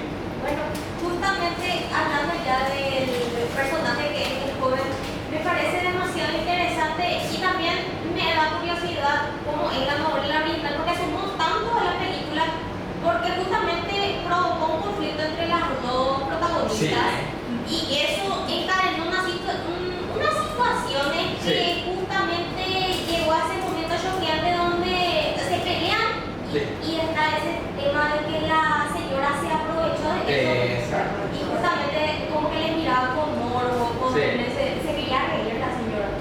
Y justamente, sí, el joven estaba ahí, esa escena, y como que me cuesta imaginar justamente la novela así, el joven ahora, no sé, como me parece muy brillante. A mí también me pareció muy interesante el personaje del joven, ya que es un personaje que le saca a una de ellas de la casa y ocurre algo que nadie sabe qué sucedió, no sé si se dieron un paseo, si perdió la virginidad, o sea, te hace imaginar muchas cosas, pero tampoco le salva. Es un personaje que aparece como ahí también que se mete mucho en la psiquis de las dos, porque hace justamente eso, que crea ese evento que hace que se peleen y hasta casi podemos llegar a imaginar que hasta podrían llegar a perder el trabajo por esa pelea. Sí, hay dos tipos de conflictos muy importantes, ¿verdad? En todo drama, que son los conflictos intrapersonales y los conflictos interpersonales, ¿verdad? Para mí un relato interesante siempre es, al menos fuera de un cuento, una novela, un relato largo, y el largometraje son los intrapersonales. O sea, a mí no me interesa ver historias donde solamente es conflicto entre persona y persona, porque no tiene humanidad. Todos todo ser humano lleva conflictos intrapersonales, ¿verdad? Con su conciencia, con su maldad, con su lado oscuro, su lado iluminado, etc. ¿verdad? Siempre llevamos, todos los seres humanos, lucha con interiores, ¿verdad? Entonces, ¿cómo despertar despertar esa lucha interior y a la vez marcar la relación entre las dos chicas. A mí para eso me sirvió este joven, para despertar la interioridad sexual de ellas y a la vez para confrontarla a ellas dos y para que la señora, como dijeron, se aproveche de eso para revisar su mercadería a profundidad. Se preguntaron si el joven es un cómplice de la señora. Sí. Está encantado por la señora. Porque ese joven, ¿por qué estaría tan fascinado en eso? Yo entiendo el tema de las domésticas quieren tener una interacción con el mundo exterior que no pueden acceder porque están encerradas. Es natural. Es normal, natural, interactuar con los vecinos, con quien sea, pero vienen apuestos jóvenes a generar un conflicto, un meollo ahí, entonces sí, ese joven probablemente tiene alguna influencia en la señora. A mí, mi interpretación. A ver, Miguel. De las revistas. Empezaron con las revistas y de repente se materializa un joven que y la verdad que no hay indicios ni a favor ni en contra, ¿verdad? De que el joven sea cómplice o no sea. No hay ninguna comunicación entre la señora y el joven. No hay ni indicios de ningún tipo. Pero muy bien puede ser que la señora en una de esas sus paseos cuando va afuera, por ejemplo, le esté pasando instrucciones al muchacho sin que la chica sepa. No usa el teléfono, ¿verdad? Va afuera y le dice, bueno, este es el momento que tienes que presentarte y más o menos vas así y tu objetivo es lograr tal cosa. Y le pone la fecha, la hora, todo ese tipo de cosas. ¿Sí? Bueno, justamente... Por favor, sácanos una foto de este lado, para que no tenga miedo de la Justamente, posiblemente no sea una herramienta de la señora, pero la señora puede que esté consciente y utilice como una herramienta al joven y no sepa nada. También puede ser una manipulación. Puede ser. Pero ella también. O sea que no sea un cómplice del negocio. No. Pero es un cómplice en el sentido que ella le paga y cumple una labor. Sin conocimiento del... Sí. Allá tú otra vez y después... Pero puede ser también, profe, que eso, vamos a decir, te involucre más con lo que era la época, porque en esa época era, vamos a decir, común que haya así una... que eso, había varones que le buscaban luego, vamos a decir, a las chicas porque eran vírgenes, porque eran jovencitas, inocentes. Entonces como que siempre hay alguien pescando en los portones o en los barrios, vamos a decir, siempre hay alguien sin vergüencita, vamos a decir. Para más un chico con auto y todo. Sí, con auto. Caro, ya auto, era como un príncipe a caballo. Mira, otra ya quería cambiar de novio. Sergio. Ahora, lo interesante también es que los dos personajes funcionan para avivar la imaginación del evidente. Sí. Claro, porque en un momento uno va pensando que el marinero le va a ayudar, le puede ayudar a ella o puede ir en contra de ella. Entonces vos mirando la película te vas enganchando y vas formando un misterio sobre el personaje. Lo mismo el joven, funciona igual, funciona de la misma manera, con la diferencia que el joven, en vez de dar miedo, da esperanza. Incluso uno podría llegar a pensar hasta el último momento de la película que él le podría salvar a una de ellas. Podría aparecer ahí como el ex machina. Por supuesto, entonces, más que para la historia en sí, funciona como elementos de incógnita para el espectador. Bueno, muy bien, gracias, muy interesante estas contribuciones. Entonces, quise dar cuenta que lo interesante del relato entonces es que deja esto abierto y no contradice ninguna de las dos interpretaciones, ¿verdad? Cualquiera de estas interpretaciones es válida. Lograr eso es difícil. Cuando está bien hecho parece fácil, parece que está todo en su lugar, pero si te pones a estudiar, como estamos haciendo en este momento, decir, mira, ¿qué exacto hay que hacer para no ir a caer en un lado o caer en el otro lado? Esto involucra la planificación de las tomas, las actuaciones, la iluminación, el ritmo, el tiempo que le dedicas a cada personaje, una cantidad de cosas. Por ejemplo, algo que yo trabajé mucho también es el tiempo que le dedico a Mari como narrador y a Lucy. ¿Me parece que Lucy tiene más tiempo en pantalla o más importancia que Mari o al revés? ¿Qué pensás? Yo pensé que Lucy era de alguna manera la protagonista, por así decirlo. Ah, sí. Sí, porque como que la película empieza con ella caminando, ahí se la cámara le sigue, luego como que al principio al menos tiene más predominancia ella, también la imaginación cuando ella está viendo la tele, hay toda una secuencia imaginativa que es de ella. Pero también tenemos el sueño de Mari. Sí, después sí, ahí como que cambia un poco el panorama. ¿Verdad que sin ese sueño de Maris, esta idea tuya sería mucho más empática? Pero al parecer el mundo onírico de Mari se balancea, se equilibra.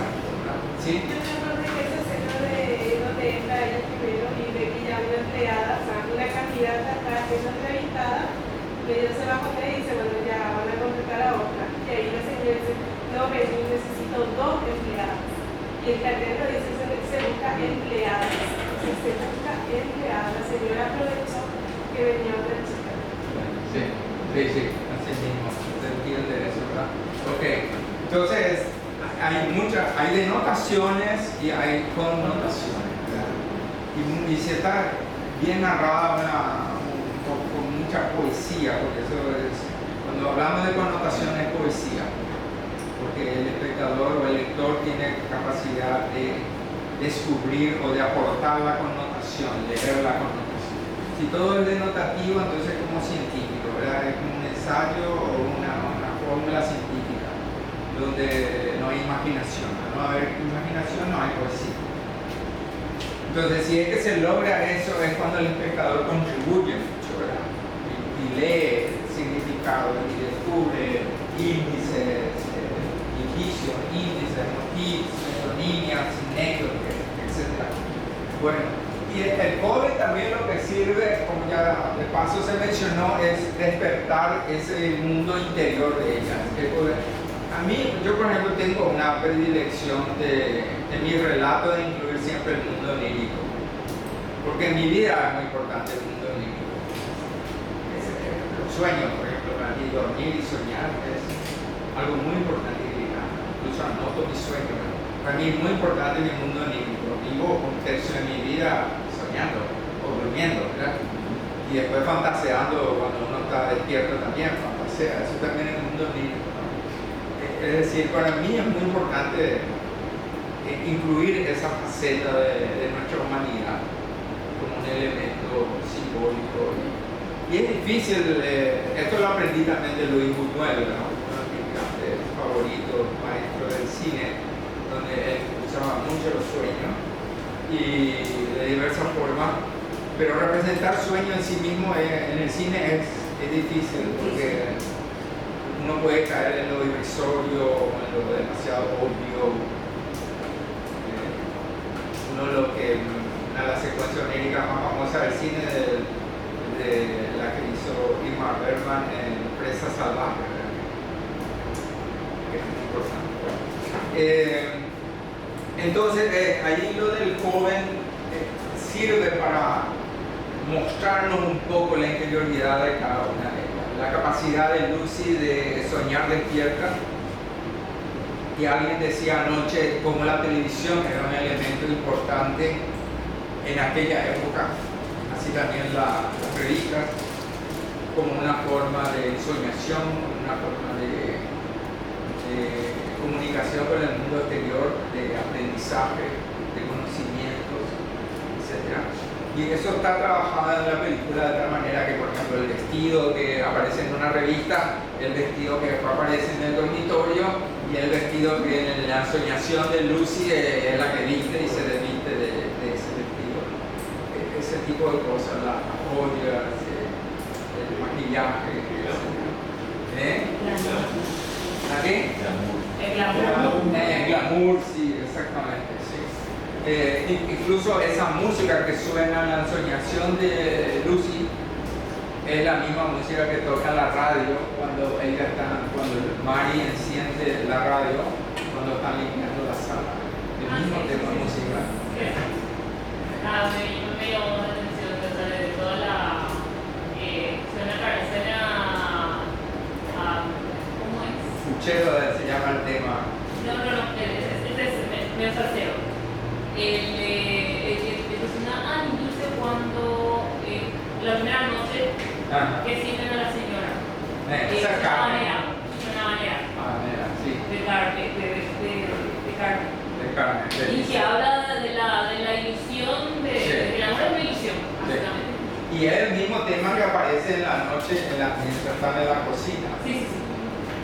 Cuando ya se están drogando. Se cierra. Sí. Se cierra así. Que eso no está en el... No hay manera de poner eso en la... Claro. Estaba escuchando a la señora Carmen de Vicente. No va a tener un valor dramático. Bueno, ya que hablamos un poquito de música, que es otro elemento que está aquí, estamos tocando ya varios de eso, ¿verdad? Ahora vamos, aprovechando que Stitch está aquí, vamos a hablar un poco más de interpretaciones, pero de paso mencionemos diseño de arte. ¿Saben lo que es diseño de arte? Diseño de arte, el diseño de arte trabaja con fotografía. Este señor o señora que es la diseñador de arte, es el que decide, por supuesto, siempre trabajando con el director, los dos, decide qué es lo que va a estar frente a la cámara, lo que el camarógrafo, lo que el director de fotografía va a fotografiar. El director de fotografía el vestuario, el peinado, el ambiente, la escenografía que el diseñador de arte diseñó y puso ante la cámara. Por eso trabajan juntos. Tienen que decidir juntos la escala cromática, las iluminaciones, hasta dónde va a ser el encuadre, porque no va a poner al diseñador a ocuparse de la decoración de aquella parte, si aquella parte no va a poner el cuadro, por ejemplo, es una pérdida de tiempo y de gasto. Entonces el diseñador de arte sabe mucho de historia del arte y estudia mucho. Esto fue el trabajo de Ricardo Migliorísima, que nos ayudó a definir los vestuarios, las ropas, algunos de los muebles, algunos de los cuadros que están en la casa tuvimos que traer, colocar. Ese tocadisco, por ejemplo, que puso la señora, era de mi familia, de mis padres, que presté y traje allí. Ambientación. Correctamente. Sí. Al trasladar pues se puede, las piezas mecánicas eran mucho más resistentes. Sí. Y el reloj estaba ahí, ¿verdad, Tichi? Sí, porque se le van a mover, Dios mío. Sí, el reloj estaba ahí. El sonido que se escucha el reloj es el sonido auténtico de ese reloj. Que muchas veces sonaba, teníamos que cambiar, cortar la escena porque sonaba fuera del tiempo. O sea, pero la casa y la toma del jardín, esa toma inicial donde la imagen está intervenida y es de la tormenta, ¿verdad? Y parecía que botea sangre de la casa. El efecto que tú hablabas anoche. Sí, no, en la edición que está ahí, la optimización y todo eso que sale. Ese efecto es claro, como te decía, es como probemos con lo que tenemos, es un efecto, porque no pueden hacer en cine, en postproducción quedó súper bien, subirnos un poquito acá una vaquita y eso también parecía que estaba sonando. Y ese también, por supuesto, es parte de un discurso estético cinematográfico, porque en una película de televisión nunca se usa viñetas de presentación, ¿verdad? Va directo los créditos, los nombres, nada más. Ahí se trabajó estéticamente una viñeta de presentación, con esa imagen y la tipografía de la letra, etc. Bueno, entonces estamos. Fotografía, fue el trabajo de dirección de fotografía, la hizo Luis Castopane, que estudió cine en Córdoba. Y él y yo éramos amigos, nos entendíamos muy bien y sabíamos muy bien lo que queríamos lograr. Entonces Guillermo Scher, que era un iluminador de teatro, se unió a nuestro grupo y contribuyó con sus equipos la luz en los interiores principalmente, ¿no? Y hay exteriores también. Esa noche de lluvia, por ejemplo, hay una luz artificial, ¿verdad?, que está haciendo visible la lluvia, etc. El trabajo de él fue muy bueno. ¿Es el mismo Scher ahora? De la misma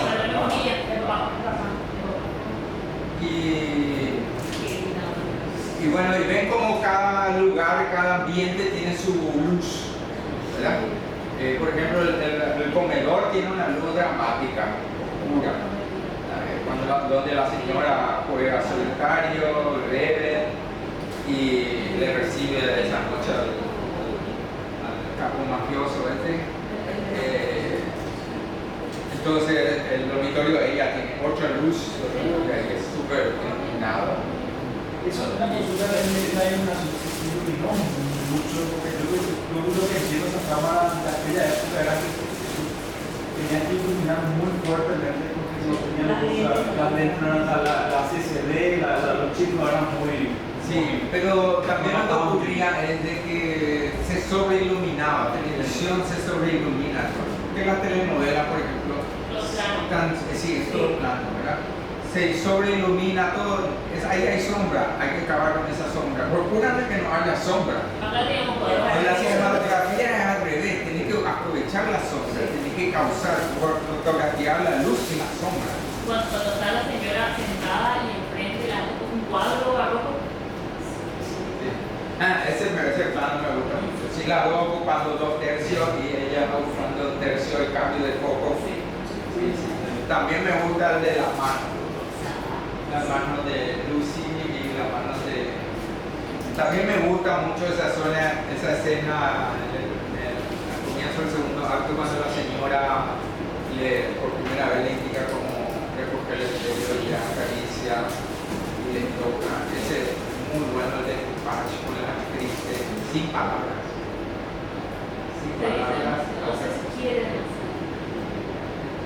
Me encanta ahí la expresión de Chechi cuando da a entender que le tocaron la nalga, ¿verdad?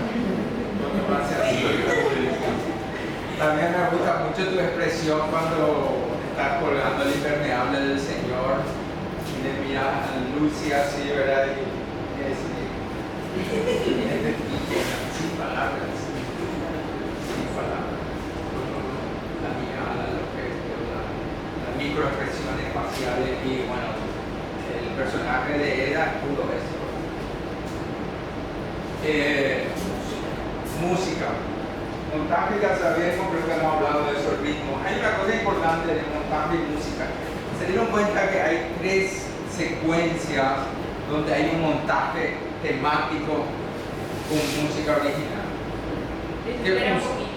¿Qué función tienen esas? ¿Para qué están puestos esos montajes? Para recordar, para entrelazar esos momentos. Sí. ¿Para qué? Porque vuelve a repetir la misma música en diferentes escenas, entonces tipo te traslada otra vez a lo que fue anteriormente, como que te hace rememorar lo que fue y lo que es. Sí. Entonces la función es de crear una información de rutina. Esta es la vida de ellas, esto es lo que siguen haciendo, esto es lo que hacen, esto es lo que siguen, pero a la vez hay una pequeña evolución, la amistad de ellas, de las chicas, momentos que están jugando, que se ríen juntas, que comparten, que también están sufriendo, trabajando, sudando, ¿verdad? Y el paso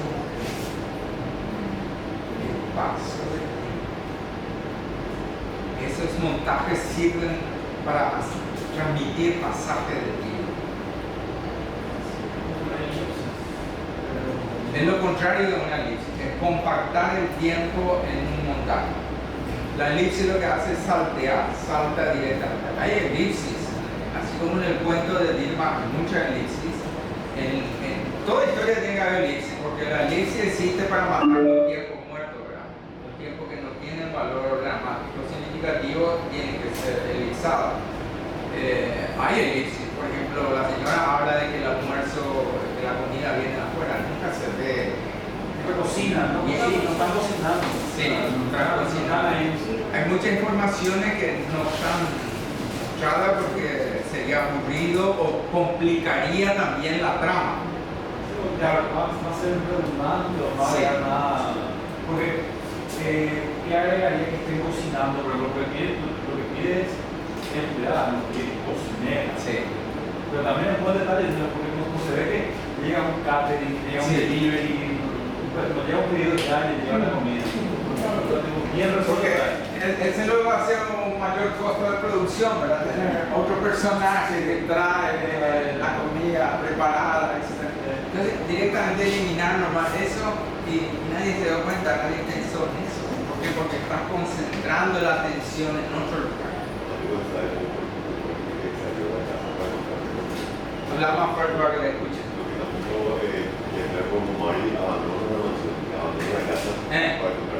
Sí, tampoco se muestra, ella dice, no necesito el portón, dice, ¿verdad? Sí. Un problema, por ejemplo, que sí tuve un dolor de cabeza la puesta en escena es la relación con los perros, porque los perros no estaban suficientemente entrenados como para lidiar con otros gente fuera de su entrenador. Entonces nos limitó muchísimo la interacción con los personajes. Nunca se los ve a los actores y actrices con los perros, siempre por montaje, están separados. Pero si la continuidad es buena y el ritmo es bueno, no te das cuenta. Pero de haber sido perros mansos, eso pudieran haber tenido una interacción. Sí, yo hubiese mostrado, por ejemplo, de la señora, el dominio que la señora tenía con los perros. Poder darle de comer, ¿verdad? Y ella nomás le da de comer, no a la chica. Podría mostrar que la señora le dice así, y el perro se tira, una cantidad de cosas para mostrar la autoridad. Inclusive, no solamente con personas, es con animales. Hubiese aprovechado por eso, para cargarle eso. Muy bien podría haber hecho una escena de peligro de las chicas con los perros, ¿verdad? Podría haber creado una serie de escenas cortas, breves, pero que marquen hacia uno u otro lado sin destruir la trama, sino fortalecer la trama. Eso fue algo limitante, fue algo que tuvimos que trabajar. Para mí, una de las escenas favoritas, ¿cómo estamos de tiempo? Estamos llegando a nuestro tiempo. ¿Cuánto de eso es? Tenemos 20 minutos. Okay. 15 minutos vamos a poner y después hacer el cierre. Ok, gracias. Este es otro tipo de gráfico que a mí nomás me sirve de las escenas donde aparecen los personajes. Yo pensé que era un mensaje. Y abajo aparecen estas marcas C de confrontación y T de transición. Eso es muy importante cuidar siempre en el guión, en la puesta en escena, del ritmo. No tenemos que tener muchas escenas de transición seguida, porque transición significa no confrontación. Y si tenemos varias escenas de transición, como que el espectador se aburre. La confrontación es lo que despierta el interés del espectador. Entonces tenemos que cuidar siempre que transición, confrontación, o confrontación, pero diferentes tipos de confrontación. Puede haber confrontación en un conflicto intrapersonal y después otro interpersonal, etc. Viendo este gráfico que como lo estaba mencionando acá, la parte de cortar esto para la televisión como de confrontación confrontan antes de confrontar se corta al corte comercial o cómo fue eso para como vimos ayer era todo de continuado, pero en el corte para televisión como resolvieron eso. No me acuerdo más.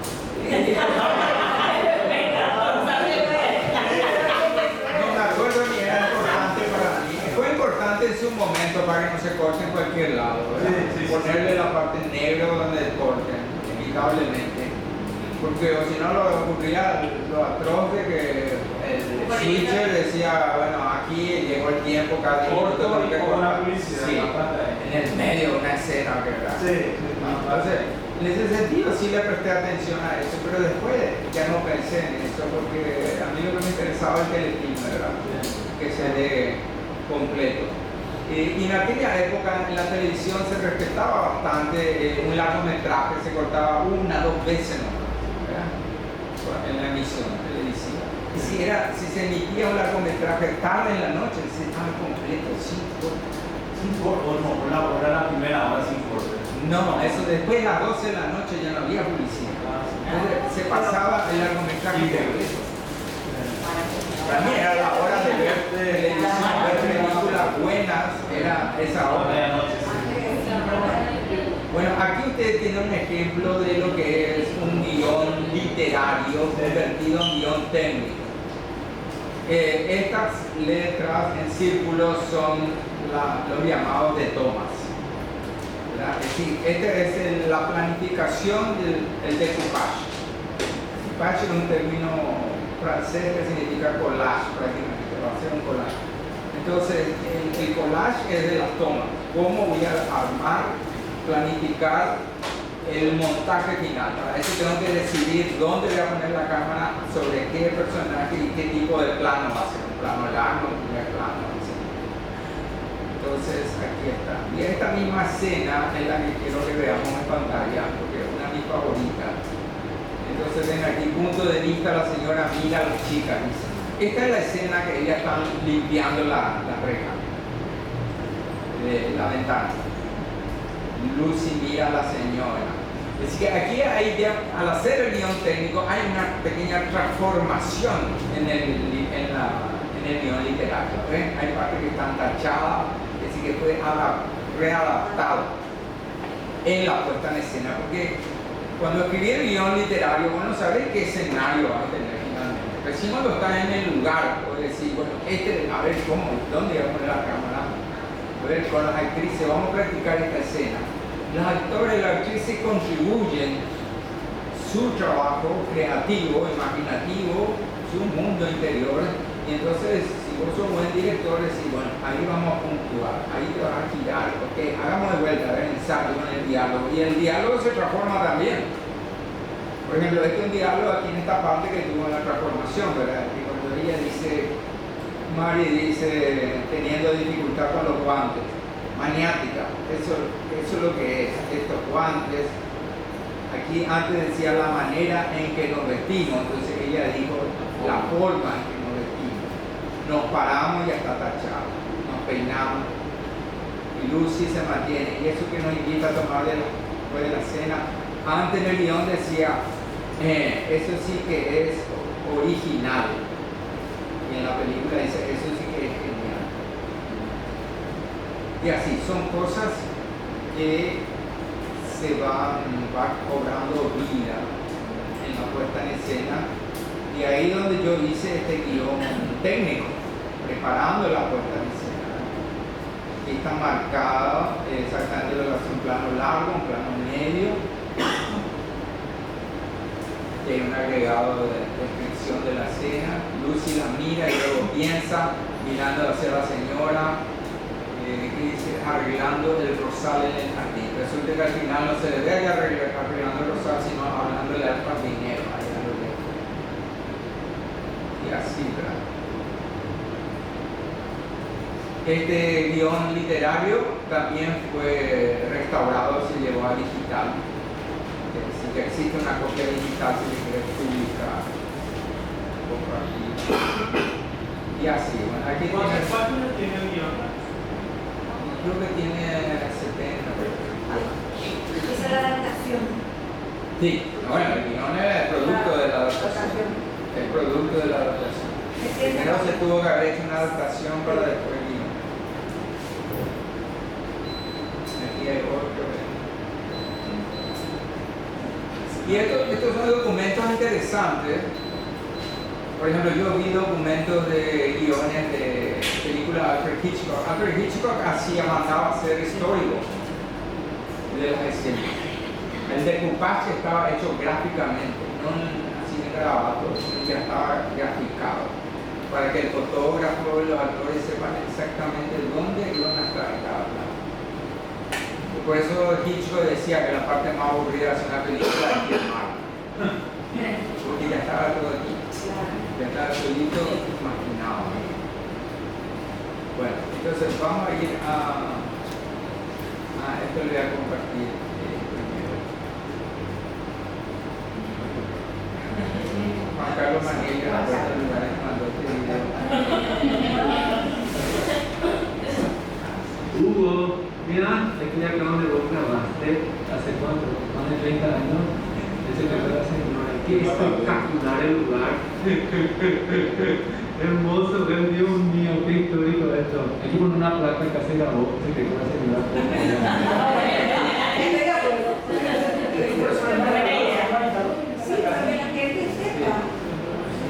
Y trata de ver la casa. Sí, a ver, yo hubiera estado en otra calle. Vayan ustedes y díganle que sí. Yo le quiero agregar algo, profe, le quiero contar, hubo acá el presente que cuando yo hice el casting, que se llamó una audición, presentamos prácticamente muchas compañeras de Sarada. Y a mí me habían elegido para hacer el papel de Lucy en principio. ¿Verdad? Sí, así mismo. Yo tenía que hacer el papel de Lucy. Y bueno, yo ya tenía el libreto y comencé a leer. Y después me llama uno y me dice, no vas a hacer el papel de Lucy. Nos lo encontramos para la Mari. Entonces me dice, ¿y cómo va a ser la Mari? Porque el personaje de Mari era mucho más extrovertida, más simpática, más techi. Sí, más techi, era totalmente techi. Entonces, bueno, aquí me cambiaron, ¿verdad? Pero yo ya venía aprendiendo lo de Lucy. Y esas son las cosas que de repente, bueno, te cambian lo que se tenía planeado ya. Pero estaba genial porque Florencia lo hace muy bien, lo trabaja muy bien internamente, ese personaje es muy inocente, tiene esa carita de inocencia, tímida. Yo siempre digo luego que es para mí una de las actrices más bellas porque tiene una carita princesa, así, bonita, nenita, así que genial, diga súper bien. Y yo era era muy tímida antes, pero con el teatro yo, bueno, me fui avivando. Y como ya después hice otras cosas, entonces ya tenía más como era más pispireta, ¿verdad? Más pispireta. Pero más tu belleza. No, pero también era un poquito más grande, o sea, teníamos mucha diferencia de edad. Florencia tenía 17 y yo tenía 24 años. Por suerte, Mario. Qué linda, qué buena.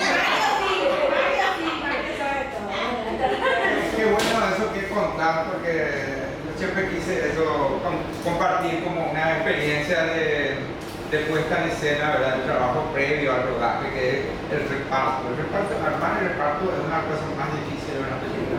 Y realmente si el director acierta en el reparto, tiene ya las actuaciones el 60%, 70% asegurado.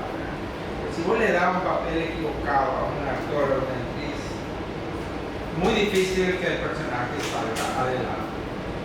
Entonces, en la prueba lo que descubrí con Luis, que me ayudó, recuerdo, era de que Techi tenía una gran capacidad de expresión corporal y de expresión facial que servía mucho como para crear gracia, para producir un personaje un poco bufonesco.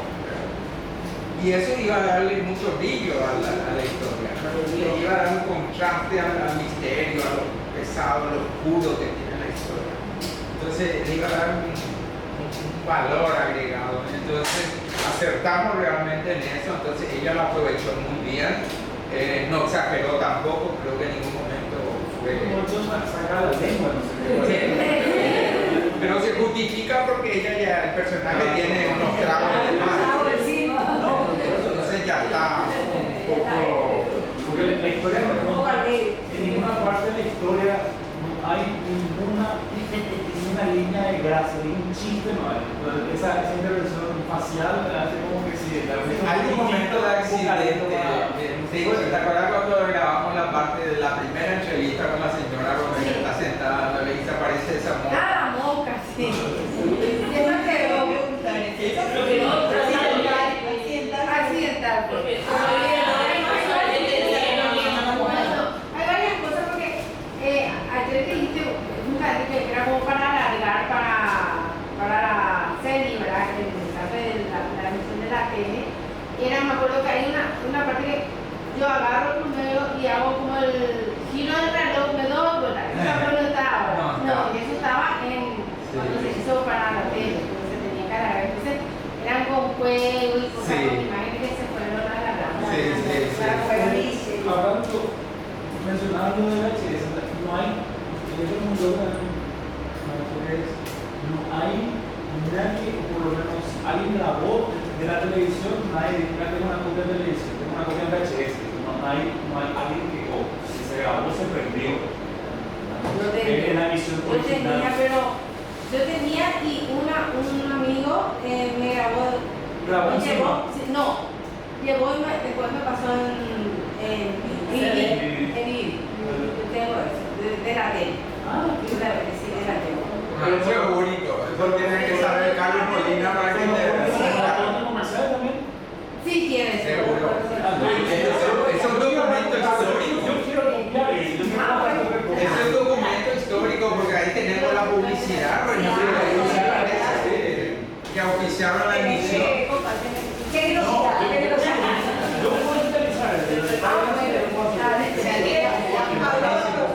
Así que ya te encargamos de que vaya a verificar que eso existe y lo guarde, por favor. Bueno, porque quiero seguir ahí. Lo de la mosca es una cosa y lo otro es... no, y que por otro lado, ¿verdad? A esa facilidad que tiene Techi de ser tan expresiva hacia la gracia, tenía Florencia hacia la introspección, hacia esa capacidad de los ojos de transmitir una interioridad conflictiva, una interioridad nostálgica, triste, y eso creaba un contraste entre las dos, lo que siempre buscamos en una narración cinematográfica, que haya contraste. Si todo es igual, es monótono, el contraste de las dos chicas, mantener esa relación de cada uno con su identidad y hacer un ping-pong, un cruce en las relaciones, es lo que le dio vida, hizo que sea interesante y evolucione la relación de ellas. Ahora quiero que cuenten un poco de la escena, cómo manejaron ustedes la escena de la pelea, que es el conflicto más grave que tienen ellas, ¿verdad? El conflicto interpersonal en una escena donde lo físico y lo psicológico están versados. Sí, la verdad que esas escenas son un poco muy desafiantes porque se tiene que grabar de una, porque no puedes cortar, no se puede limpiar, no se puede sacar de nuevo el uniforme y poner y repetir, sino se tiene que grabar. ¿Y teníamos muchas patas? Vamos a venir otro día. Sí, se tenía que hacer de una. Entonces, recuerdo que ensayamos varias veces y yo no le quería pegar con fuerza a Florencia, ni ella tampoco, ¿verdad? Entonces, y Hugo nos dijo, no, acá tienen que sacarlo. Tiene que pegarse de verdad, tiene que ser. Entonces, yo dije, mira, Florencia, perdóname, te voy a pegarle. Entonces me dice, y pegarme, bueno, pero después te vas a asustar y vayas a llorar. No. Y entonces, cuando ella agarra y me tira la ropa, y me tira fuerte, entonces yo ahí reacciono porque recibo el golpe de ella. Sí. Y ahí le digo, no. Entonces, ya era ya de una y ahí ya se grabó. Claro, es muy importante lo que señala Techi, que la actuación en el teatro, pero en la pantalla lo que más se nota es de que la actuación de un actor, un intérprete puede ser tan buena de acuerdo a la actuación de la otra.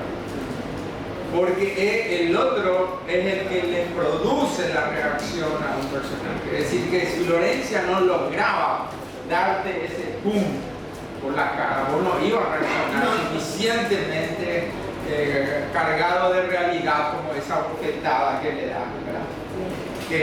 Y ella recibe, voy a dar la vuelta así. Y además se captó muy bien el sonido. Lo que hicimos es levantar un poquitito el volumen, pero cuando le tira la ropa, le va la ropa por la cara, se muchísimo. ¿Verdad? Reacciona muy bien. Me acuerdo, Graciela, mi esposa estaba diciendo que esa escena a ella le chocó mucho, no esperaba, ¿verdad, Graciela? Sí. Entonces, esa escena es magnífica. Además, me gusta el trabajo de puesta en escena que hicimos, que fue primero mostrarle a ella la silueta a través de las sábanas colgando, ¿verdad? Una escena, porque ahí en off se escucha cuando le dice, bueno, contame, pues, ¿qué es lo que te dijo Jorge? Te dijo que quería verme. Y después llamamos al rostro de ella, la cara de Florencia, que estaba y tu novio de Buenos Aires, ahí va subiendo, y explota. Y después la forma que pelearon, ella es auténtico, eso yo no le marqué, se van a arañar ni nada, sino que rodaron, para mí fue natural, porque no se iban a tonguear, sino que iba a ser una lucha de cuerpos, sí.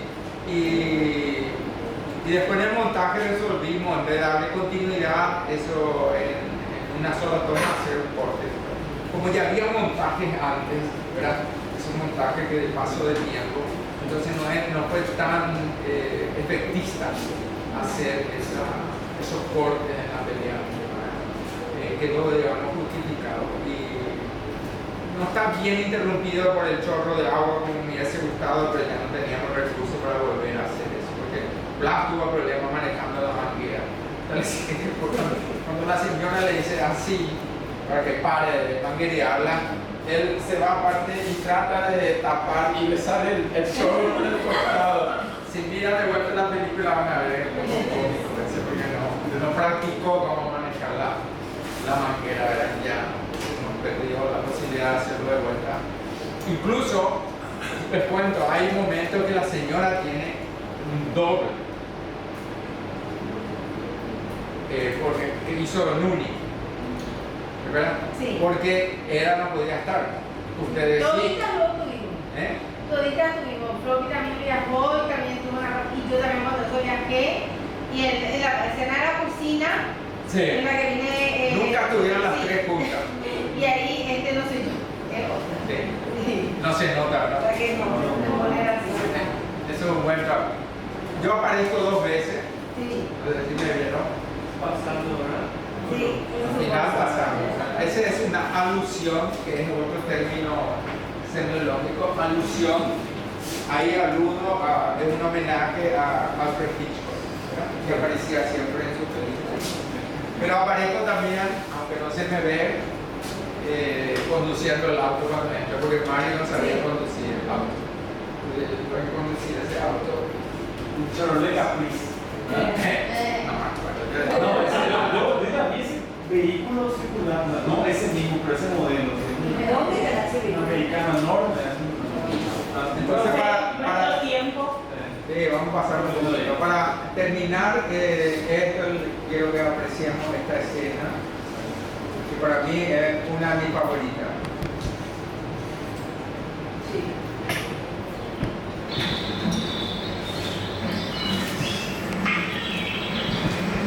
Los pajarillos, esos son la música. Punto de vista, la cámara interpreta un punto de vista de la señora, la mirada de la señora.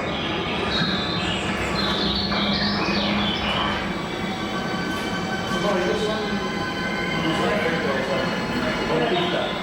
Sí.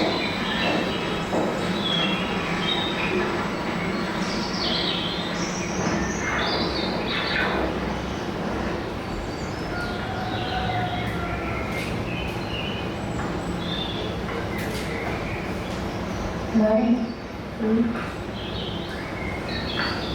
¿a vos no te parece rara esta señora? Maníaca. Eso es lo que es.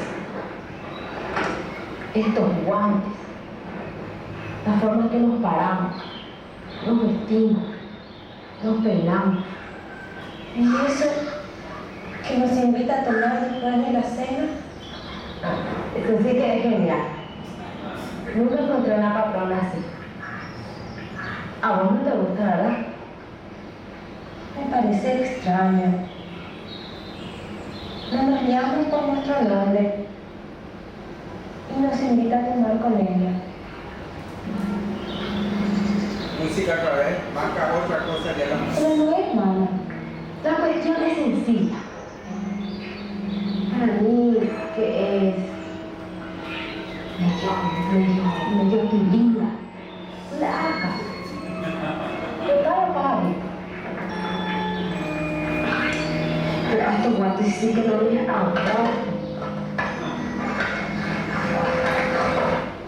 Ahí está. ¿Por qué me gusta tanto esta escena? Por varias razones. Me gusta el diálogo como está escrito, es un diálogo muy verosímil, ¿verdad? Increíble. Las interpretaciones son realmente naturales y conservan la identidad de cada una de ellas, sin forzarlo. Me gusta la puesta de escena, la cámara, donde yo decidí poner la cámara siempre sobre ella a través de la reja. ¿Por qué la reja? Están enjauladas. Habla del encierro, ya lo que hablamos, lo que dijo Mario. La metáfora del encierro es la mayor metáfora de toda la película. ¿Dónde se marca por primera vez la metáfora del encierro? El portón. Cuando ingresa Lucy. ¿En qué otro momento? En la misma escena. Porque está en un primer plano y suena el cantado. Y ella reacciona también al cantado. Ahí hay un significante dramático, ¿verdad? Después, ¿qué más? ¿Dónde más hay rejas? Aparte de esta ventana. Primera toma, cuando la chica se va, cuando está drogada y intentaba en esta parte. Sí, en la cocina hay un portón de reja, una puerta de reja, que es para más se proyecta con la luz que viene correctamente. Se llama balancino. En la cocina también, en la otra cocina tenemos, ellas se sientan a cenar, a comer al lado de una ventana de reja. Es que reja hay en varios lugares. Sí, la vivienda también está cercada de rejas, exactamente. Los perros también hacen juego de... Nunca cruza, siempre afuera. Nunca dentro de la casa. Sí. Nunca le hicieron matar la casa. Así es. Y al final otra vez, cuando la señora se va y cierra el portón, ya no hace falta. Imaginamos nomás el sonido del candado. Sabemos que fue a candalear y que vuelve sola a su reino, consiguió su objetivo. Así que esa metáfora del encierro es la metáfora central. Entonces, ¿cuál es el tema? Lo más dicen siempre, ¿cuál es el tema de esta película? Y si es el mismo tema que el cuento. Porque si el tema cambia en la adaptación, tenemos un problema de infidelidad en la adaptación. Es el momento en que se puede llamar, en vez de adaptación, inspiración. Una película inspirada en un cuento, pero no adaptada. Basada en un cuento. Basada puede ser también, otro término, sí. Pero adaptación implica una fidelidad temática y argumental hasta cierto punto. Pero lo importante es que no se transforme el tema, no se traicione. Entonces es el tema el mismo del cuento. Con esto se gradúa esta clase. Sí, este es como decía lo que tenía Antonia, el momento de cierre. ¿Qué clase es? El tema comúnmente se traduce en una o dos palabras, ¿no? Mario ya tuvo varias clases, ¿sabes lo que es el tema? En mi taller, ¿verdad, Mario? Sí, pero yo no puedo ayudar. No. Voy a estar graduado. Ya me gradué. El tema es el asunto, la idea de fondo de un argumento, de una historia, ¿verdad? El argumento es el esqueleto de la historia. La narración es la actuación de la historia, es decir, el momento en que se convierte en discurso la historia. Y el relato es el producto final de la narración. Hay que saber diferenciar historia, narración y relato. No puede haber historia sin narrador. No puede haber relato sin narración. Y si es un buen relato, no una historia, sino un buen relato, alguien que lo contó, el resultado de alguien que lo contó, tiene que tenerlo dentro, más o menos claro. En una película buena, el tema se revela en el epílogo o en el clímax dramático. Fíjense, hermano, cuando vean una buena película, te vas a dar cuenta que se revela. No necesariamente en el diálogo, a veces en la imagen no. Entonces, ¿cómo termina esta película? ¿Cuál es el epílogo? ¿En qué momento termina la película, el argumento?